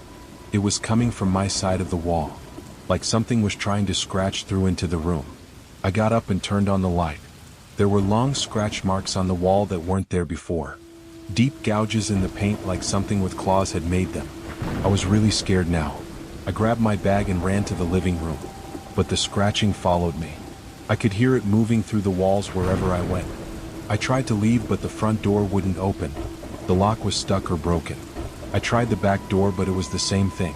I was trapped in this house with something in the walls. The scratching was getting more violent now. I could see dust falling from the ceiling. Whatever was up there was getting angry. Then part of the wall started to bulge out, like something was pushing against it from the other side. I ran to the kitchen and grabbed a knife. The bulge in the wall was getting bigger. I could see cracks starting to form. Something was about to break through. That's when all the lights went out. I was standing in complete darkness with just my phone light. The scratching stopped. Everything was quiet again. I waited for what felt like hours. Then I heard breathing. It wasn't coming from the walls. It was coming from right behind me. I turned around and saw 2 glowing eyes staring at me. They were about 6 feet off the ground. Whatever it was tall and thin. I couldn't see the rest of its body in the dark. I ran toward the front door and tried it again. This time it opened. I didn't look back. I got in my car and drove straight to a hotel. The next day I called the host to ask what was in that house. He said he didn't know what I was talking about. He claimed no other guests had ever complained. But when I looked at the reviews later, I saw that other people mentioned strange sounds. The host had deleted the bad reviews. I reported the place to Airbnb. They said they would investigate. A week later I got an email saying the listing had been removed. I never found out what was living in those walls. But I still have nightmares about those glowing eyes. And the sound of something scratching its way toward me. The doll room. My daughter and I were visiting my sister. We booked a cute little house for the weekend. The photos showed a nice clean place with 2 bedrooms. When we arrived, everything looked normal from outside. My daughter Emma was excited because she had never stayed in an Airbnb before. She's only 8 years old and thought it was like a fun adventure. We went inside and the living room was really nice. But when we went upstairs to see the bedrooms, I got a weird feeling. The first bedroom was fine. It had a big bed and looked comfortable. But the second bedroom where Emma was going to sleep was different. It was full of old dolls. There were dozens of them sitting on shelves around the room. They were all different sizes and ages. Some looked really old and their faces were cracked. Others had missing eyes or hair. Emma was scared and didn't want to sleep in that room. I didn't blame her. The dolls were really creepy looking. I decided she could sleep with me in the big bedroom. We put our bags in there and tried to forget about the doll room. That evening we went out for dinner and came back around 8. Emma wanted to watch cartoons before bed. We were sitting on the couch when we heard a noise from upstairs. It sounded like something fell over. I thought maybe one of the dolls had fallen off a shelf. I went upstairs to check. When I opened the door to the doll room, I couldn't believe what I saw. All the dolls had been moved. They were no longer on the shelves. Instead, they were arranged in a circle in the middle of the room. They were all facing toward the center of the circle, like they were having a meeting or something. I knew Emma hadn't done this. She was with me the whole time, and she was too scared to even go in that room. I called down to ask if she had moved them. She came upstairs, and when she saw the dolls, she started crying. She was really scared and wanted to leave. I tried to calm her down and said maybe they just fell. But I knew that wasn't true. Dolls don't arrange themselves in perfect circles. I moved them all back to the shelves. We went to bed early, but Emma couldn't sleep. She kept saying the dolls were going to come get her. I told her dolls can't move, but I wasn't sure I believed it myself. Around midnight, I woke up to Emma shaking me. She was pointing toward the bedroom door. Standing in the doorway was one of the dolls. It was a little girl doll in a white dress. But it wasn't on the shelf where I had put it. It was standing upright in our doorway. Emma screamed and hid under the covers. I got up to look closer at the doll. When I reached the doorway, there was nothing there. I went to check the doll room. The white dressed doll was back on its shelf. But now a different doll was missing. I found it sitting on the stairs. Then I heard Emma scream again. I ran back to the bedroom. She was pointing at the window. There were 3 dolls pressed against the glass from outside. But we were on the 2nd floor. There was no way dolls could get up there by themselves. I grabbed Emma and our bags. We ran downstairs and got out of that house. I didn't even care about getting a refund. We drove to a hotel and stayed there instead. Emma had nightmares for weeks after that. She kept saying the dolls were following us. I tried to tell her it was just her imagination, but sometimes I think I see them too. Little shapes moving in the corner of my eye. I reported what happened to Airbnb. They said the host had never mentioned the dolls to other guests. But when I read the reviews more carefully, I found hints. Some people mentioned feeling watched. Others said they heard small footsteps at night. One person said they found toys in different places than where they left them. The host never responded to my complaint. The listing is still up. I wonder how many other families have stayed in that doll room, and what those dolls do to them at night. The hungry house. I was staying at this small house in the middle of nowhere. I needed somewhere quiet to work on my book. The house was perfect for that. It was miles from any neighbors. The host said I could stay as long as I wanted. When I got there, I noticed the house was really old, but it was clean and had everything I needed. I settled in and started writing. For the first few days, everything was fine. I would write during the day and relax at night. But then I started noticing weird things. Food would disappear from the kitchen. I would buy groceries and put them away. But the next day, some of it would be gone. At first, I thought I was just forgetting what I bought. But then entire meals started vanishing. I would make dinner and put leftovers in the fridge. In the morning, they would be completely gone. Not just eaten, but the containers were gone too. Like someone had taken the whole thing. I thought maybe there was another guest I didn't know about. But I checked with the host and he said I was the only one there. The house was getting colder too. Even with the heat turned up, it felt freezing. And I was getting hungrier. No matter how much I ate, I was always starving. I would eat a huge meal and an hour later feel like I hadn't eaten in days. I started buying more and more food, but it disappeared faster and faster. I would wake up and the entire refrigerator would be empty. Not just the food but things like condiments and drinks. Everything edible was gone. I was losing weight even though I was eating constantly. My clothes were getting loose.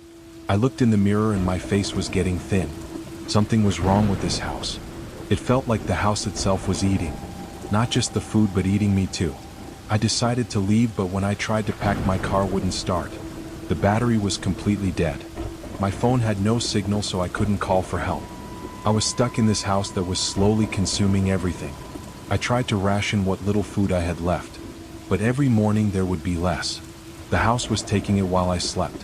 I started staying awake at night to see what was happening. Around 3 in the morning I heard sounds from the kitchen. It sounded like someone eating, but not normal eating sounds. It was like slurping and chomping, like a wild animal feeding. I crept toward the kitchen and peered around the corner. The refrigerator door was open, but there was no person there. Just a dark shadow that seemed to be moving. It was pulling food out and the food was just disappearing. Not being eaten by mouth, just vanishing into the shadow. I watched as the shadow moved to the cabinets. It opened every door and everything inside disappeared. Cans of soup and boxes of cereal, all gone in seconds. Then the shadow turned toward me. I could feel it looking at me even though it had no eyes. It started moving in my direction. I ran back to my bedroom and locked the door. I could hear it moving through the house, going into every room, looking for more things to consume. I stayed in my room until morning. When I came out, the kitchen was completely empty. Every cabinet and the refrigerator were bare. There wasn't a single piece of food left. I was so hungry I felt sick. My body was eating itself. I knew if I stayed much longer the house would consume me too. I walked to the nearest road and started hitchhiking. A truck driver picked me up and took me to town.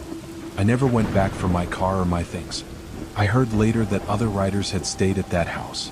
None of them finished their projects. Some of them were found weeks later. They had starved to death even though they brought plenty of food. The house had eaten everything, including them. The mirror people. I rented this apartment for a month while I looked for a permanent place. It was a studio with big windows and lots of mirrors. The mirrors were everywhere, on the walls and closet doors. Even the bathroom had mirrors on 3 walls. At first I thought it made the place look bigger, but after a few days the mirrors started bothering me. I felt like I was being watched all the time. Even when I was alone I could see myself from every angle. It was hard to relax with so many reflections. That's when I noticed something strange. Sometimes my reflection would move a second after I did, like it was delayed or copying me. I thought I was just tired from apartment hunting, but it kept happening. I would turn my head and my reflection would turn a moment later. Or I would lift my arm and the mirror me would be slow to follow. One night I was brushing my teeth before bed. I was looking in the bathroom mirror. My reflection was brushing its teeth too. But then I stopped and put down my toothbrush. My reflection kept brushing. I stood there staring.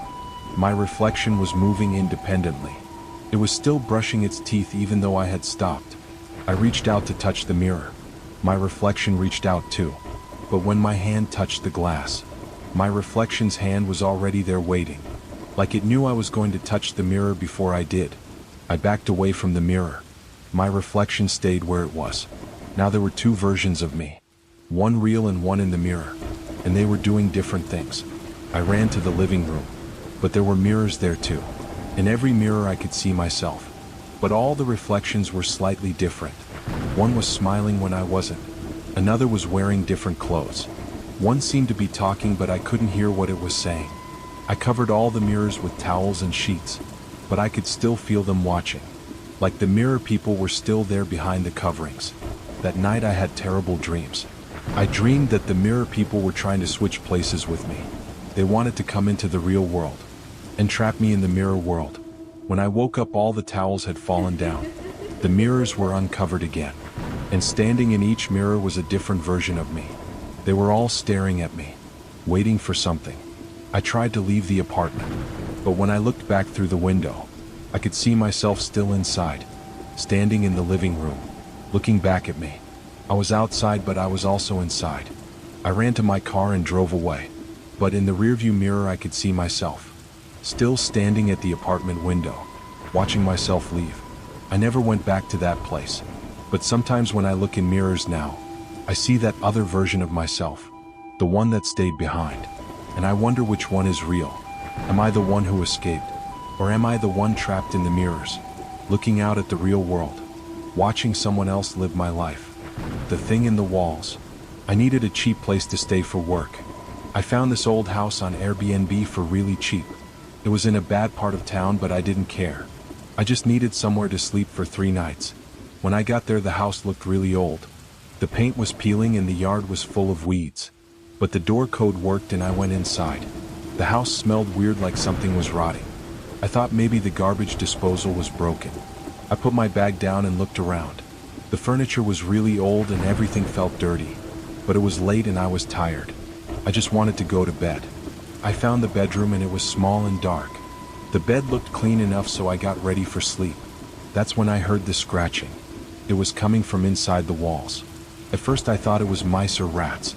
Old houses always have problems with rodents, but the scratching was too loud for mice. It sounded like something big was moving around.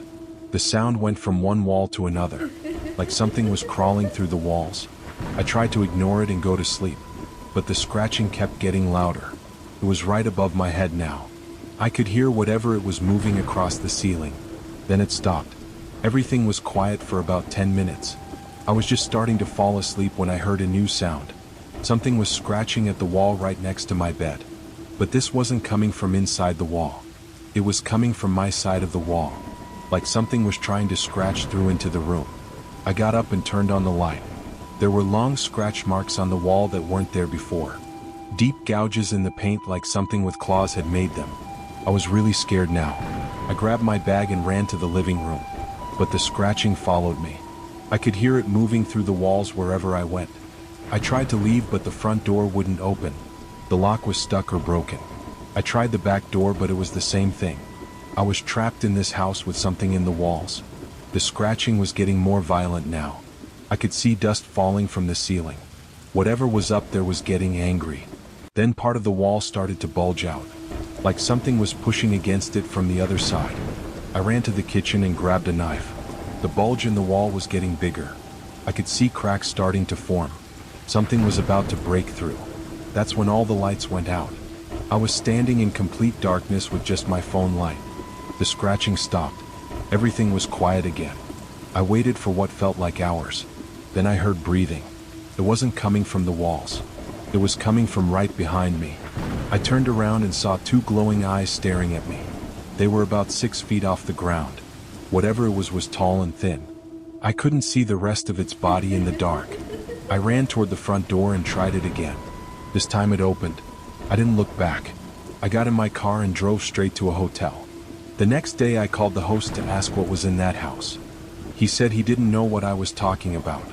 He claimed no other guests had ever complained. But when I looked at the reviews later, I saw that other people mentioned strange sounds. The host had deleted the bad reviews. I reported the place to Airbnb. They said they would investigate. A week later I got an email saying the listing had been removed. I never found out what was living in those walls. But I still have nightmares about those glowing eyes. And the sound of something scratching its way toward me. The doll room. My daughter and I were visiting my sister. We booked a cute little house for the weekend. The photos showed a nice clean place with 2 bedrooms. When we arrived, everything looked normal from outside. My daughter Emma was excited because she had never stayed in an Airbnb before. She's only 8 years old and thought it was like a fun adventure. We went inside and the living room was really nice. But when we went upstairs to see the bedrooms, I got a weird feeling. The first bedroom was fine. It had a big bed and looked comfortable. But the second bedroom, where Emma was going to sleep, was different. It was full of old dolls. There were dozens of them sitting on shelves around the room. They were all different sizes and ages. Some looked really old and their faces were cracked. Others had missing eyes or hair. Emma was scared and didn't want to sleep in that room. I didn't blame her. The dolls were really creepy looking. I decided she could sleep with me in the big bedroom. We put our bags in there and tried to forget about the doll room. That evening we went out for dinner and came back around 8. Emma wanted to watch cartoons before bed. We were sitting on the couch when we heard a noise from upstairs. It sounded like something fell over. I thought maybe one of the dolls had fallen off a shelf. I went upstairs to check. When I opened the door to the doll room, I couldn't believe what I saw. All the dolls had been moved. They were no longer on the shelves. Instead, they were arranged in a circle in the middle of the room. They were all facing toward the center of the circle, like they were having a meeting or something. I knew Emma hadn't done this. She was with me the whole time, and she was too scared to even go in that room. I called down to ask if she had moved them. She came upstairs, and when she saw the dolls, she started crying. She was really scared and wanted to leave. I tried to calm her down and said maybe they just fell. But I knew that wasn't true. Dolls don't arrange themselves in perfect circles. I moved them all back to the shelves. We went to bed early, but Emma couldn't sleep. She kept saying the dolls were going to come get her. I told her dolls can't move, but I wasn't sure I believed it myself. Around midnight, I woke up to Emma shaking me. She was pointing toward the bedroom door. Standing in the doorway was one of the dolls. It was a little girl doll in a white dress, but it wasn't on the shelf where I had put it. It was standing upright in our doorway. Emma screamed and hid under the covers. I got up to look closer at the doll. When I reached the doorway, there was nothing there. I went to check the doll room. The white dress doll was back on its shelf, but now a different doll was missing. I found it sitting on the stairs. Then I heard Emma scream again. I ran back to the bedroom. She was pointing at the window. There were 3 dolls pressed against the glass from outside, but we were on the 2nd floor. There was no way dolls could get up there by themselves. I grabbed Emma and our bags. We ran downstairs and got out of that house. I didn't even care about getting a refund. We drove to a hotel and stayed there instead. Emma had nightmares for weeks after that. She kept saying the dolls were following us. I tried to tell her it was just her imagination, but sometimes I think I see them too. Little shapes moving in the corner of my eye. I reported what happened to Airbnb. They said the host had never mentioned the dolls to other guests, but when I read the reviews more carefully, I found hints. Some people mentioned feeling watched. Others said they heard small footsteps at night. One person said they found toys in different places than where they left them. The host never responded to my complaint. The listing is still up. I wonder how many other families have stayed in that doll room, and what those dolls do to them at night. The hungry house. I was staying at this small house in the middle of nowhere. I needed somewhere quiet to work on my book. The house was perfect for that. It was miles from any neighbors. The host said I could stay as long as I wanted. When I got there, I noticed the house was really old, but it was clean and had everything I needed. I settled in and started writing. For the first few days, everything was fine. I would write during the day and relax at night. But then I started noticing weird things. Food would disappear from the kitchen. I would buy groceries and put them away, but the next day some of it would be gone. At first I thought I was just forgetting what I bought, but then entire meals started vanishing. I would make dinner and put leftovers in the fridge. In the morning they would be completely gone. Not just eaten, but the containers were gone too. Like someone had taken the whole thing. I thought maybe there was another guest I didn't know about, but I checked with the host and he said I was the only one there. The house was getting colder too. Even with the heat turned up, it felt freezing. And I was getting hungrier. No matter how much I ate, I was always starving. I would eat a huge meal and an hour later feel like I hadn't eaten in days. I started buying more and more food, but it disappeared faster and faster. I would wake up and the entire refrigerator would be empty. Not just the food, but things like condiments and drinks. Everything edible was gone. I was losing weight even though I was eating constantly. My clothes were getting loose. I looked in the mirror and my face was getting thin. Something was wrong with this house. It felt like the house itself was eating. Not just the food, but eating me too. I decided to leave, but when I tried to pack, my car wouldn't start. The battery was completely dead. My phone had no signal, so I couldn't call for help. I was stuck in this house that was slowly consuming everything. I tried to ration what little food I had left, but every morning there would be less. The house was taking it while I slept. I started staying awake at night to see what was happening. Around 3 in the morning, I heard sounds from the kitchen. It sounded like someone eating, but not normal eating sounds. It was like slurping and chomping, like a wild animal feeding. I crept toward the kitchen and peered around the corner. The refrigerator door was open, but there was no person there. Just a dark shadow that seemed to be moving. It was pulling food out and the food was just disappearing, not being eaten by mouth, just vanishing into the shadow. I watched as the shadow moved to the cabinets. It opened every door and everything inside disappeared. Cans of soup and boxes of cereal, all gone in seconds. Then the shadow turned toward me. I could feel it looking at me even though it had no eyes. It started moving in my direction. I ran back to my bedroom and locked the door. I could hear it moving through the house, going into every room, looking for more things to consume. I stayed in my room until morning. When I came out, the kitchen was completely empty. Every cabinet and the refrigerator were bare. There wasn't a single piece of food left. I was so hungry I felt sick. My body was eating itself. I knew if I stayed much longer the house would consume me too. I walked to the nearest road and started hitchhiking. A truck driver picked me up and took me to town. I never went back for my car or my things. I heard later that other riders had stayed at that house. None of them finished their projects. Some of them were found weeks later. They had starved to death even though they brought plenty of food. The house had eaten everything, including them, the mirror people. I rented this apartment for a month while I looked for a permanent place. It was a studio with big windows and lots of mirrors. The mirrors were everywhere, on the walls and closet doors. Even the bathroom had mirrors on 3 walls. At first I thought it made the place look bigger, but after a few days the mirrors started bothering me. I felt like I was being watched all the time. Even when I was alone I could see myself from every angle. It was hard to relax with so many reflections. That's when I noticed something strange. Sometimes my reflection would move a second after I did, like it was delayed or copying me. I thought I was just tired from apartment hunting, but it kept happening. I would turn my head and my reflection would turn a moment later, or I would lift my arm and the mirror me would be slow to follow. One night I was brushing my teeth before bed. I was looking in the bathroom mirror. My reflection was brushing its teeth too. But then I stopped and put down my toothbrush. My reflection kept brushing. I stood there staring. My reflection was moving independently. It was still brushing its teeth even though I had stopped. I reached out to touch the mirror. My reflection reached out too. But when my hand touched the glass, my reflection's hand was already there waiting.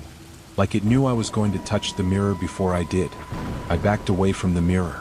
My reflection stayed where it was. Now there were 2 versions of me. One real and one in the mirror. And they were doing different things. I ran to the living room, but there were mirrors there too. In every mirror I could see myself, but all the reflections were slightly different. One was smiling when I wasn't. Another was wearing different clothes. One seemed to be talking but I couldn't hear what it was saying. I covered all the mirrors with towels and sheets, but I could still feel them watching. Like the mirror people were still there behind the coverings. That night I had terrible dreams. I dreamed that the mirror people were trying to switch places with me. They wanted to come into the real world and trap me in the mirror world. When I woke up all the towels had fallen down. The mirrors were uncovered again. And standing in each mirror was a different version of me. They were all staring at me, waiting for something. I tried to leave the apartment, but when I looked back through the window, I could see myself still inside, standing in the living room, looking back at me. I was outside but I was also inside. I ran to my car and drove away. But in the rearview mirror I could see myself, still standing at the apartment window, watching myself leave. I never went back to that place, but sometimes when I look in mirrors now, I see that other version of myself, the one that stayed behind. And I wonder which one is real. Am I the one who escaped? Or am I the one trapped in the mirrors, looking out at the real world, watching someone else live my life? The collector. I stayed at this house for a work conference. The host seemed really nice and the place looked perfect online. When I got there he met me at the door. He was an older man who seemed friendly. He showed me around and explained how everything worked. The house was full of collections. He collected coins and stamps and old books. Every room had display cases and shelves. He was very proud of his collections. He told me not to touch anything because some items were very valuable. I said that was fine. I was just there to sleep and shower. I had meetings all day anyway. The first night everything was normal, but the second day I noticed something weird. Some of my things were missing. My watch wasn't on the nightstand where I left it. My nice pen was gone from my briefcase. I thought maybe I had just misplaced them. But then I saw my watch. It was in one of his display cases. In the living room with his other collections. My pen was there too, along with some other things I recognized as mine. I confronted him about it. He acted confused and said those items had always been in his collection. He showed me little labels under each item. They had dates and descriptions, like he had owned them for years. But I knew they were my things. My watch had a scratch on the face that I recognized. The pen was engraved with my initials. He insisted I was mistaken. He said I was welcome to look through my bags to find my missing items. But I knew they weren't in my bags. They were in his display cases. That night I stayed awake watching. I pretended to be asleep but kept my eyes slightly open. Around 2 in the morning I heard him creeping around my room. He was going through my suitcase very quietly, taking small items and replacing them with similar but different things. He took my good sunglasses and left cheap ones. He took my leather wallet and left a plastic one. I wanted to confront him but I was scared. He was bigger than me and I was alone in his house. The next morning more of my things were gone, and I could see them in his collection displays. He had added little cards describing when he got each item. The cards all had yesterday's date. I tried to take my things back, but he said I was stealing from him. He threatened to call the police. I realized he had done this many times before. His whole collection was probably stolen from guests, people who stayed at his house and had their belongings slowly taken. I packed what was left of my things and tried to leave, but he wouldn't let me. He said I still had one more night paid for, and he wasn't giving refunds. I was trapped there for another night, with this man who was stealing from me. That night I heard him in my room again, but this time I was ready. I had hidden my phone and was recording. I got video of him going through my bags, taking things and putting them in his collection. In the morning I showed him the video. I said I was going to post it online and call the police. He finally let me leave, but he kept most of my things. I reported him to Airbnb but nothing happened. The listing is still active. I posted warnings in the reviews but he probably deletes them. I wonder how many other guests have lost their belongings, and how big his collection really is. Some of those items looked really personal, like family jewelry and photos, things that people would never willingly give up. I think he specifically targets people who are traveling alone, people who might not notice things missing right away, or who would be too scared to confront him. Now I never leave anything valuable in my room when I travel, and I take photos of all my belongings before I unpack, just in case I need proof that they were mine, because there are people out there who will take everything you have, one piece at a time, until there's nothing left of you.